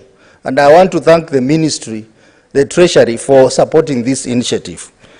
So there was a forum that was held in Mombasa in August 2023 to deliberate on this matter, and we arrived at a number of resolution and strategies on how to resettle this huge pension debt. Mr. Speaker, this report that I'm presenting to this House has a number of observations. Number one observation, Mr. Speaker, that we observed is that there was great discrepancies between the data provided on the outstanding pension debt by the county governments through COG and the respective pension schemes, that is LAB Fund and CPF, which required further analysis and reconciliation. For instance, Mr. Speaker, the records submitted by the pension scheme show that the liabilities amount to Kenya shillings 80.1 billion shillings. But the data submitted by the Council of Governors, COG, show that the liabilities stand at around 40.5 billion shillings. Mr. Speaker, this is because of the interest and the penalties that have been charged on the principal amount owed. Number two observation that we made, Mr. Speaker, was that there has been a significant increase in debts owed to pension schemes post-devolution. That this disease did not end at the point of commencement of devolution. It has continued to date, Mr. Speaker. And therefore, the outstanding debts owed to LAB Fund is totaling to about 57.5 billion shillings, out of which 6.9 billion was inherited from the defunct local authorities, that is pre-devolution, while 50.6 billion shillings was owed by the county government post-devolution. The same was observed in the data provided by the other pension schemes. The outstanding debt owed to LAB Trust by the county government stood at 33.5 billion shillings, out of which 10.9 billion shillings represented the debt owed pre-devolution, while 22.5 billion Kenya shillings represented the debt owed post-devolution. In the case of NSSF, Mr. Speaker, the debt inherited from the defunct local authorities totaled to 1,878,769, while the debt owed by the county governments totaled to about 2.7 billion shillings. The committee also noted that the debts owed by the different local authorities were not transferred effectively, thus bringing challenges in their payment. Mr. Speaker, the third major observation was that there has been an accumulation of penalties and interest due to the delay in remittance of the pension deductions and contribution. For instance, Mr. Speaker, out of the 2.7 billion shillings owed to NSSF by county governments, 2 billion represented accumulated penalties.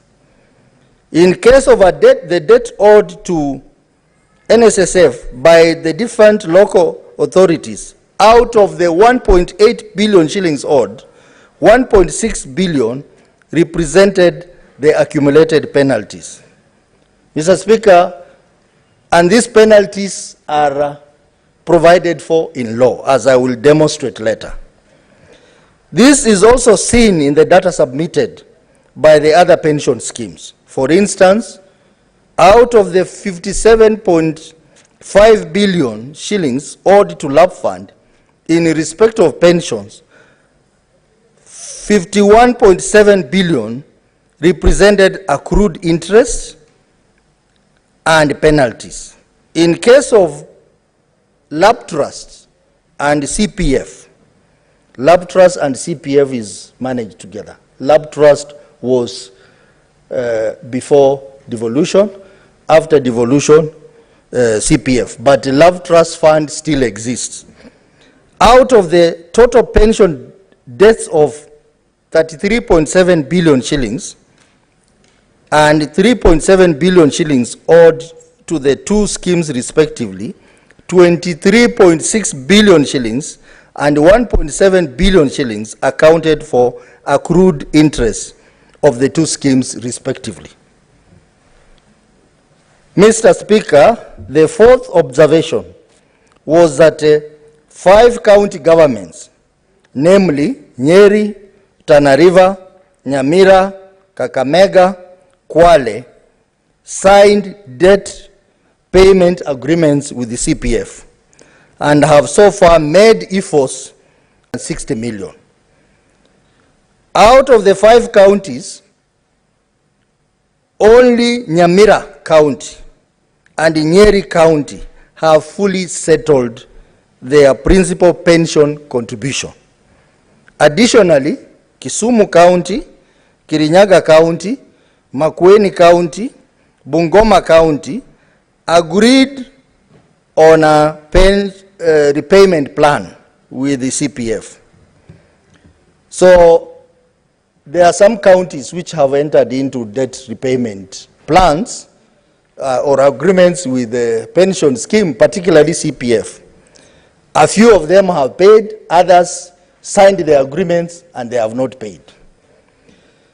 Number 5 observation, Mr. Speaker, was that there were shortcomings in the Retirement Benefit Act 1997, such that it does not adequately support the collection of pension debt by KRA when it's appointed as a collection agent under the Act. Mr. Speaker, we noted this, that though RBA has the powers under the law to regulate or manage the pension scheme, but they are incapacitated because the law does not give them the power to support the collection of the pension money through KRA.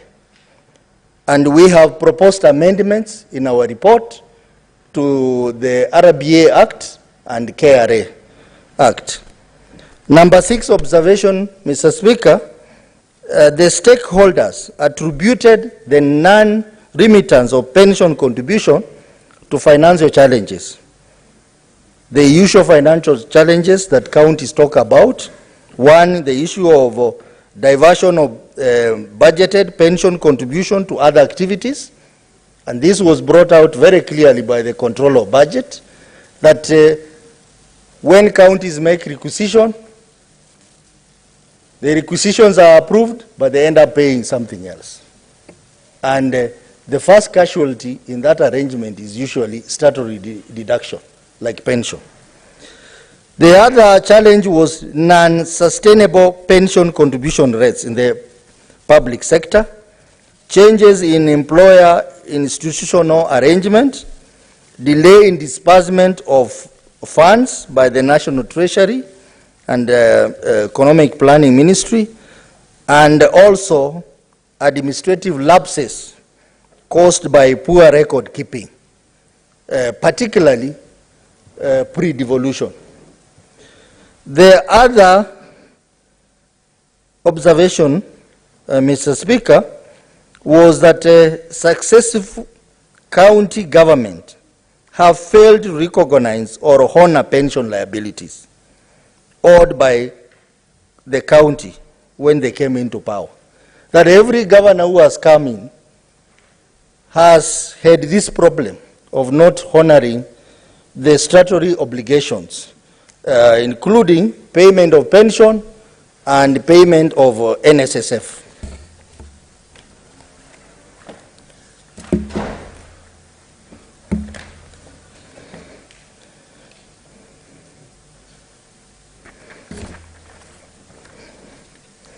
Mr. Speaker,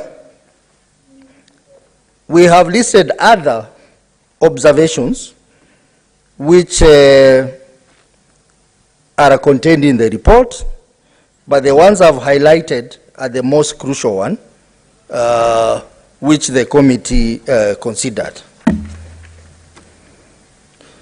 Mr. Speaker, out of this observation, the committee has come up with the watertight recommendations.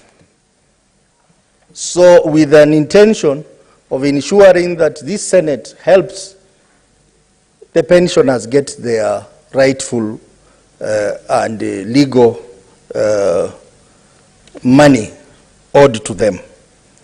And allow me to go through the recommendations, which in my view were well thought out recommendations that were generated after extensive engagement of the stakeholder. Mr. Speaker, the committee has recommended the following. 1,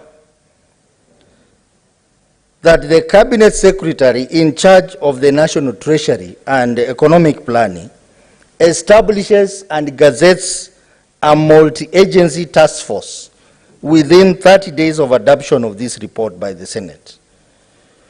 And this agency task force will comprise the following: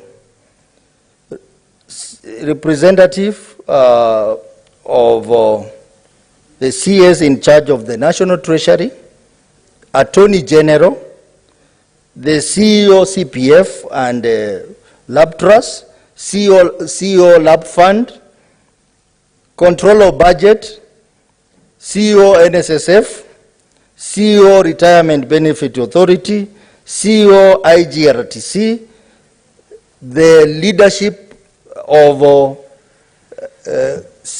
CAF, that is County Assembly Forum, the chair of the COG, and the chair of CEC of Finance Caucus, or their respective representative. Mr. Speaker, the idea behind this was so that we can have a structured way of dealing with this problem, particularly the issue of agreeing on the balances that are due to the pension scheme by the county government, which we thought was likely to be contentious. The task force shall carry out the following. They will establish the actual pension liabilities by reconciling and harmonizing the amount owed, including the principal amount owed, accrued interest, and accumulated penalties. In the reconciliation, the task force shall ensure that the contribution rates, chargeable interest levied, and accumulated penalties on a non-limited contribution is as per the law and the regulations that establish each scheme. Mr. Speaker, we had to put in this because we noted that this is the best approach to dealing with the issue of the charges and the interest, because there is every possibility that there was need to ensure that the interest charged and the penalties charged was within the law and was reasonable. The other key important function of this task force was to come up with these specific strategies for the implementation of the Senate recommendations. Further, they are expected to develop appropriate formula and framework for payment of pension liabilities that will enable the clearance of the outstanding pension debt by county governments. Further, they will be expected, Mr. Speaker, to submit bi-weekly status report to the Senate on its activities. Mr. Speaker, this was the internal mechanism the committee has put in to ensure that this House monitors the implementation of its recommendation. And lastly, this task force is expected to submit a final report to the Senate within 60 days of its establishment.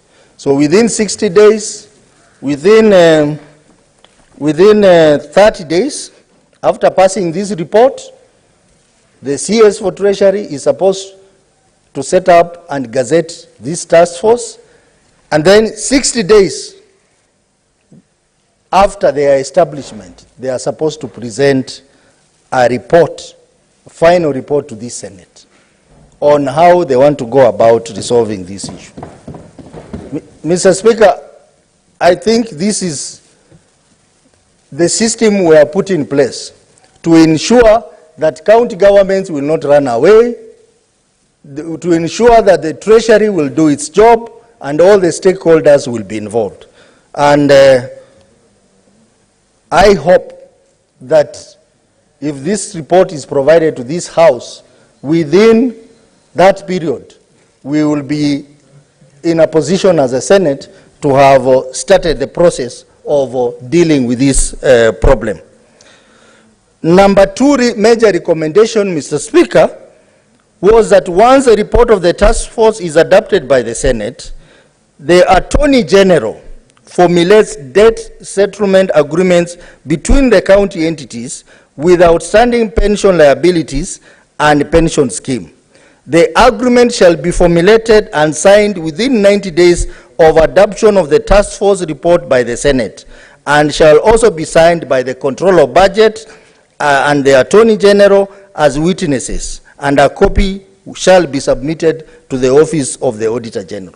Mr. Speaker, we are putting this mechanism because we noted that though some county government had signed debt settlement agreements with pension schemes, they have not honored those agreements. So we have decided that let the Attorney General lead this process and have the Controller of Budget involved and the Auditor General involved, so that we put in a watertight mechanism to ensure that those agreements are adhered to, Mr. Speaker. The third major recommendation, Mr. Speaker, was that if counties fail to settle the amount owed to the pension funds as agreed in the debt settlement agreement, the Retirement Benefit Authority shall appoint KRA as a collection agent in accordance with Section 53B of the Retirement Benefit Act. So in this case, Mr. Speaker, the first option is to ensure that you adhere, counties adhere to the debt settlement agreement they will sign. If they fail to honor those agreements, then we go to the next step. We get RBA to instruct KRA to deduct money at source. And this recommendation is further enhancing the collection strategy that we are recommending to this House. The fourth recommendation, Mr. Speaker, is that the National Treasury shall initiate stoppage of funds in accordance with Article 225 of the Constitution and Section 96 of the PFM Act 2012 to counties which fail to cooperate with the task force during the reconciliation process, as well as counties which fail to sign the debt settlement agreement or honor the debt settlement agreement. Mr. Speaker, this House has an important provision in law, Article 225, stoppage of funds. We cannot allow this problem to go on. It is unfair to the pensioners, and the committee sees that if we go through the process of instituting debt settlement agreement and it doesn't work, and if we go through the KRA way and it doesn't work, the next thing should be to enforce Article 225 of the Constitution, which talks about stoppage of funds. Number 5 recommendation, Mr. Speaker, the National Treasury ensures that a county share of revenue raised by the national government shall be transferred to the county without undue delay in compliance with Article 219 of the Constitution.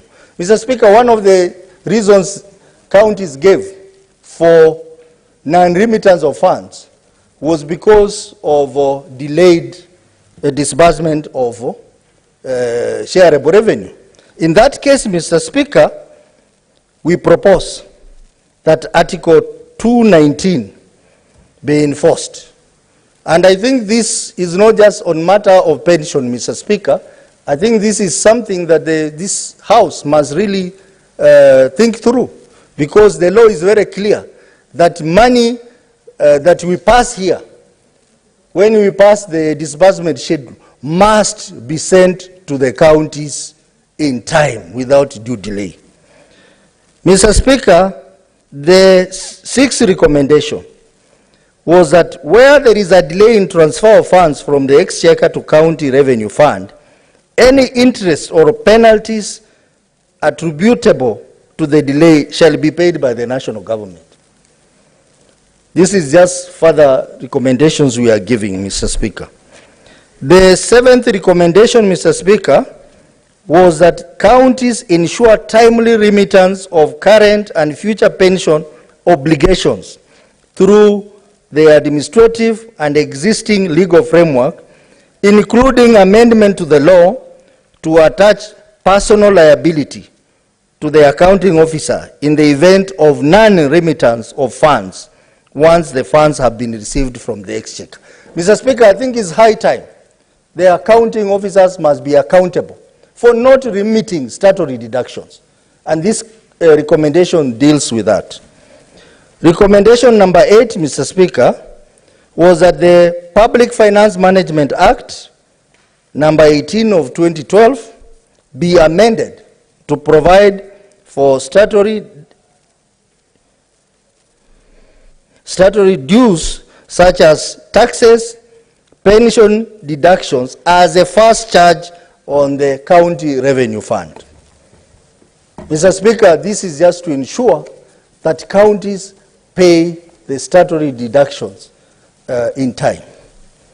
Recommendation number 9, Mr. Speaker, the controller budget ensure that monthly payroll payments requests are inclusive of any statutory dues, deduction, contribution before authorizing withdrawals, and to monitor payment of the same once funds are released. Mr. Speaker, this is very important because people have been asking, how is it that the controller of budget is approving requests without factoring in the payment of statutory deduction?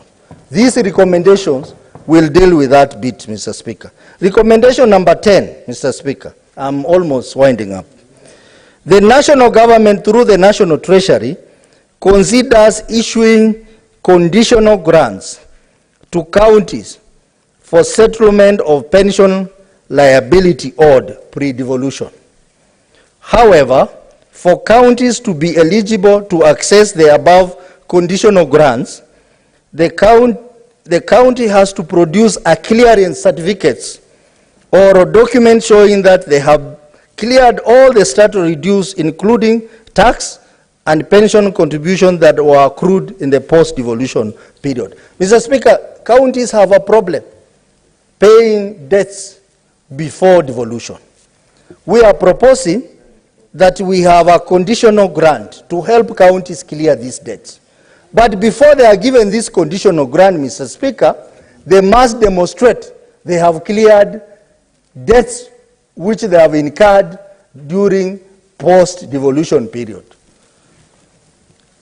Number 11 recommendation is that Parliament shall initiate amendments to the Kenya Revenue Authority Act number 2 of 1995 to anchor the collection of unlimited contribution as part of the function of KRA under the Act, and Retirement Benefit Authority Act 1997 to adequately guide and support the collection of pension debts by KRA.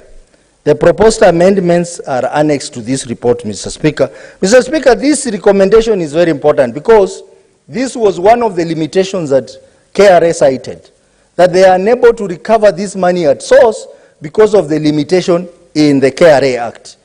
We are proposing the amendment of the KRA Act so that we can give KRA powers to collect non-limited contribution included in the KRA Act. The last recommendation, Mr. Speaker, is that the task force that are proposed considers the issuance of bonds by the National Treasury for debt values above 1 billion shillings and the same deducted from the county share of revenue. Mr. Speaker, this is particularly for counties with huge debts like Nairobi, which has about 39 billion shillings owed to pensioners. We are proposing that the government considers giving them bonds to be able to pay this money, but the same gradually be deducted from the shareable revenue. Mr. Speaker, before I conclude, it is important to note that the committee appreciates the determination made by various stakeholders to appear physically before the committee to present their responses and submission.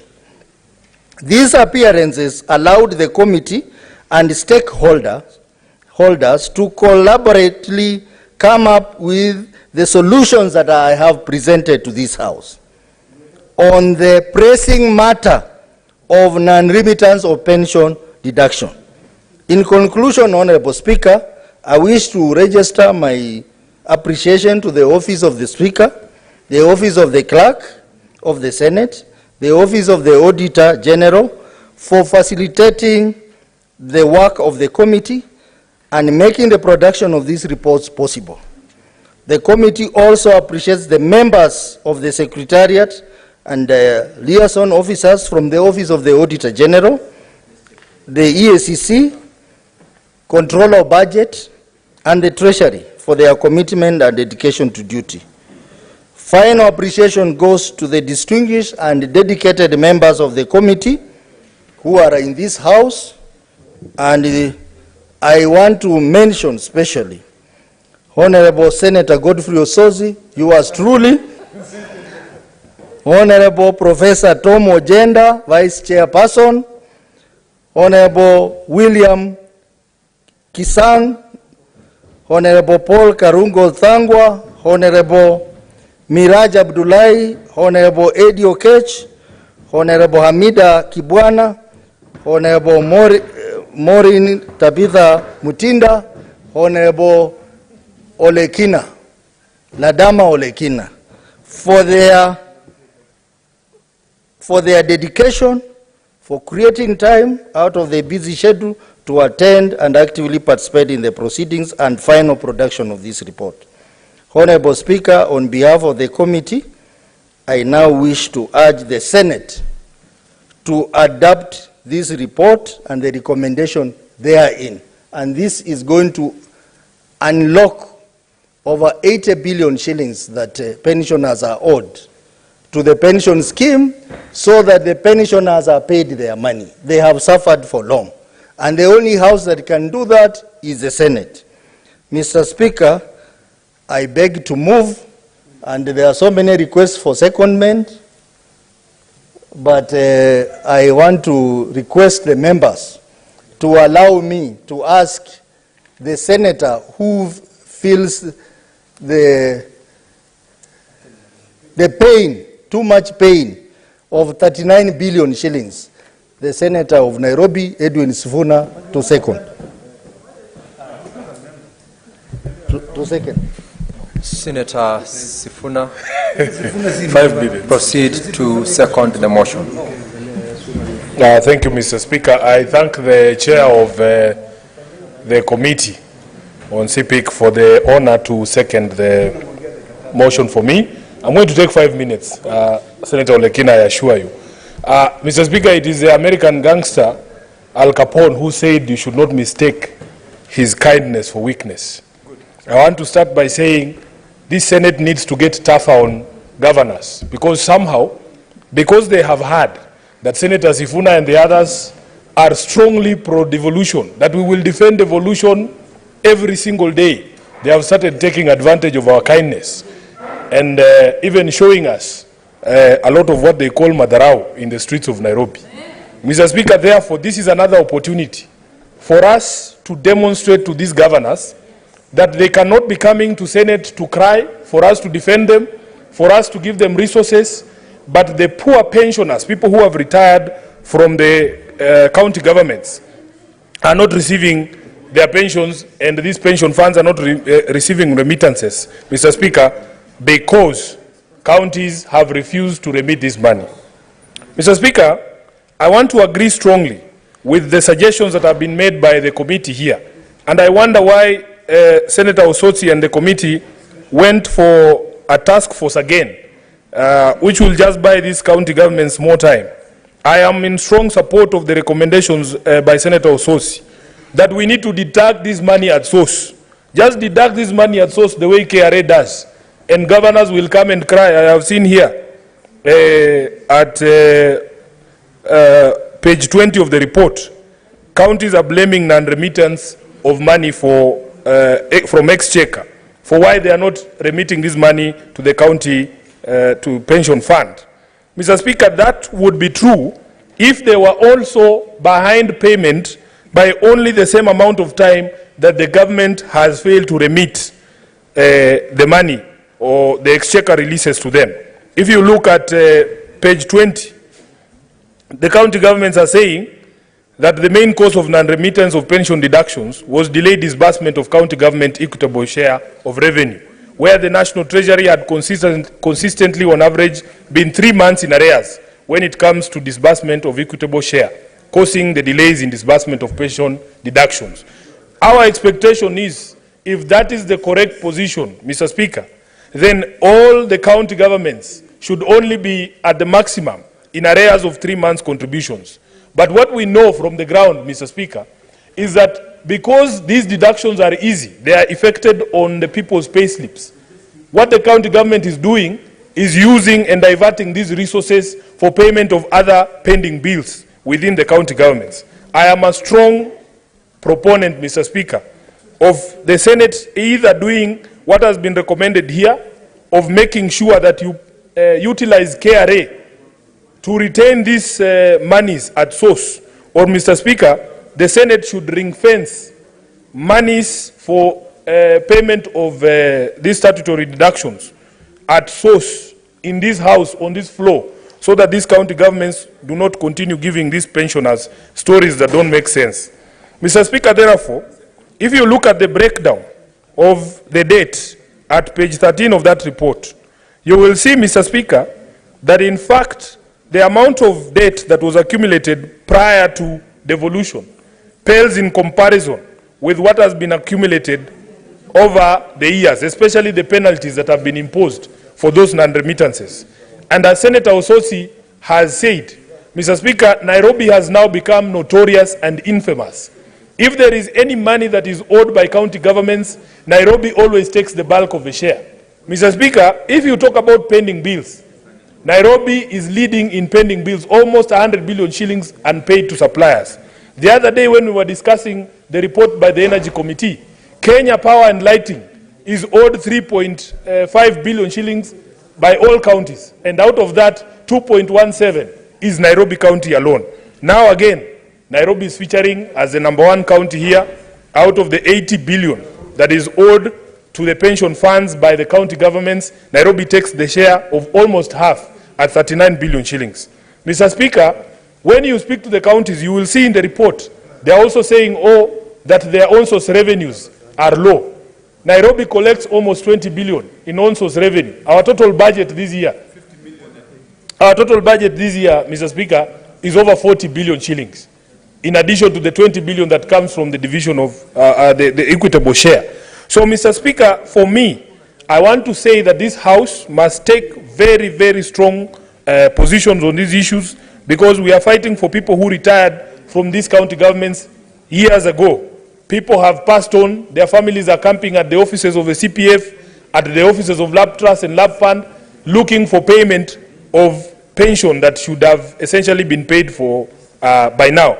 Therefore, Mr. Speaker, some of the suggestions I saw there of debt swaps with assets of county governments, and you will see that was a suggestion made by Lab Fund at page 17. Mr. Speaker, I would not support that at all, because, Mr. Speaker, this is how county government assets are going to be stripped in the guise of payment of debts. Let us use the money that is collected from Nairobians. Let us use the money that is due to Nairobians under the division of revenue or the equitable share to pay these pension funds, because they are deducted from the pay slips of the employees. Mr. Speaker, therefore, I want to conclude by saying it is very unfair for you to deduct monies from an employee. If you look at the average pay slip of a Kanjo worker here in Nairobi, Mr. Speaker, they are suffering under the labor of all the taxes that have been imposed by this current regime, including the housing levy that we hear is coming before the House, the revised rates of NHIF and NSSF. So it is only fair that if you deduct money on pensions, even if they are getting the short end of the sticks in terms of taxes, they are not seeing the value of the payment of their taxes. At least when they retire, Mr. Speaker, we should make sure that we ring-fence this amount so that they are paid their dues. For Nairobi, Mr. Speaker, we are not going to allow the governor to get away with this. He must remit the monies, and I am going to do everything recommended in this report, including deducting this money here, so that he will find a reason to come to talk to the Senate at last. I thank you, Mr. Speaker, and I beg to second. Honorable Senators, I now propose the question that the Senate adopts the report of the Select Committee on County Public Investments and Special Funds on non-remittance of pension deductions to the pension schemes by county government entities laid on the table of the Senate today, Wednesday, 14th February 2024. Senator Olekina Ledama, what's your point of order? Mr. Speaker, because of the interest in this matter, and also because we only have like 13 minutes, I'd like to propose that we limit debate to 5 minutes. Or 3 minutes. It's okay. Let's agree, members. Do we limit the debate to 3 minutes or 5 minutes? 5 minutes. Five. Let's agree 5 or 3? 5. 5 minutes. I have my dashboard full. It means we will not conclude on this motion, and therefore, whoever will speak, I'll be very strict in time. I will call upon Senator Tabitha Maureen Mutinda. Thank you so much. Because of time, I'll just go directly. First, I really want to appreciate my colleague from the committee of CPIC, which is a new committee, Mr. Speaker. We are very happy, led by our Honorable Chair, Senator Ososi, for ensuring that we table this report. Speaker, as you can even see in the House, members of CPIC are here. This is a matter, Mr. Speaker, that has really affected our people, our employees in the different counties, Mr. Speaker.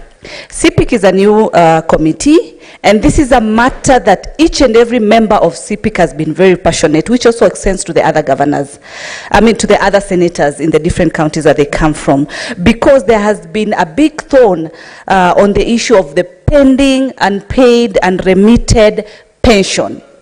As you know very well, Mr. Speaker, the reason we have pension is to ensure our people after retirement, they are able to get their benefits.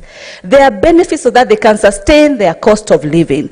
But Mr. Speaker, on our embankment, which I want to, at this point, really appreciate all the stakeholders that were able to come aboard, all of them that requested to come, led by the Ministry of Treasury and Economic Planning, LAP Trust, LAP Fund, Mr. Speaker, even the Kenya County Government Workers Union, the RBA were there, KRA were there, IGRTC were able to appear before a committee to be able to deliberate on the thorn issue of the issue of the unremitted remittances of pension, Mr. Speaker. We looked at what has also caused this delay. Some of the factors ranged from one of the issues that the chair has been able to point out in terms of untimely disbursements of the funds to the counties. This has brought about this delay. The other issue, Mr. Speaker, which has been very thorny, which goes way back before even some of us were born, was on the issue of the transfer of function from the defectant local authorities, which has also carried these debts during the transition to the devolved government in 2013. And this debt amounts to the billions of about 9 billion, which ranges from 5 billion by LAP Trust, 3.8 from LAP Fund, 1 billion from NSSF, Mr. Speaker, that up to date, there are non-remitted funds in these different institutions, Mr. Speaker. Mr. Speaker, when we met with the Kenya County Government Workers Union, the issue that they also pointed out in terms of the issue of the penalties that have also accrued, and the interest that have also been charged, which also increases the cost and the outstanding bills of these pension amounts. Mr. Speaker, I want to state that as Nairobi leads with the highest pending bill, you realize that part of those pension, part of those pending bills are also part of the pension amounts, the pension fund that has not been remitted by the same counties for the longest, Mr. Speaker, which has also brought about the huge amounts that are not remitted as at today. Mr. Speaker, why we really have focused on the issue of pension as our priority as a committee, you realize that our employees have not been able to have access to what has been remitted even earlier. This is simply because of the excuses, even by the same stakeholders, in the name of they are still waiting for the employer to be able to remit these funds, Mr. Speaker. We are looking at a modality that is going to ensure that KRA is going to be an agency that will aid in assisting that they collect from the employers. We were able to meet with KRA, and they were able to point out a loophole that is within the RBA authority that then gives them RBA leeway such that KRA cannot be able to collect the funds.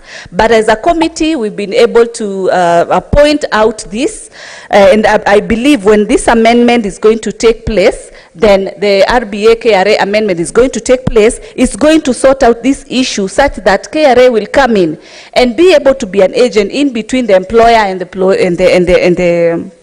stakeholders and the authority to ensure that they collect the funds on time, Mr. Speaker.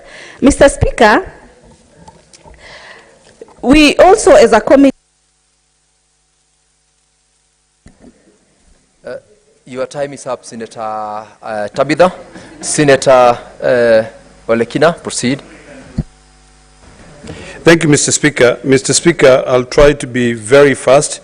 5 minutes is a very short time, so I'll actually time myself as well. But I rise to support this report. If I can find my clock here, I'll be able to... Oh, I'm wasting my time here.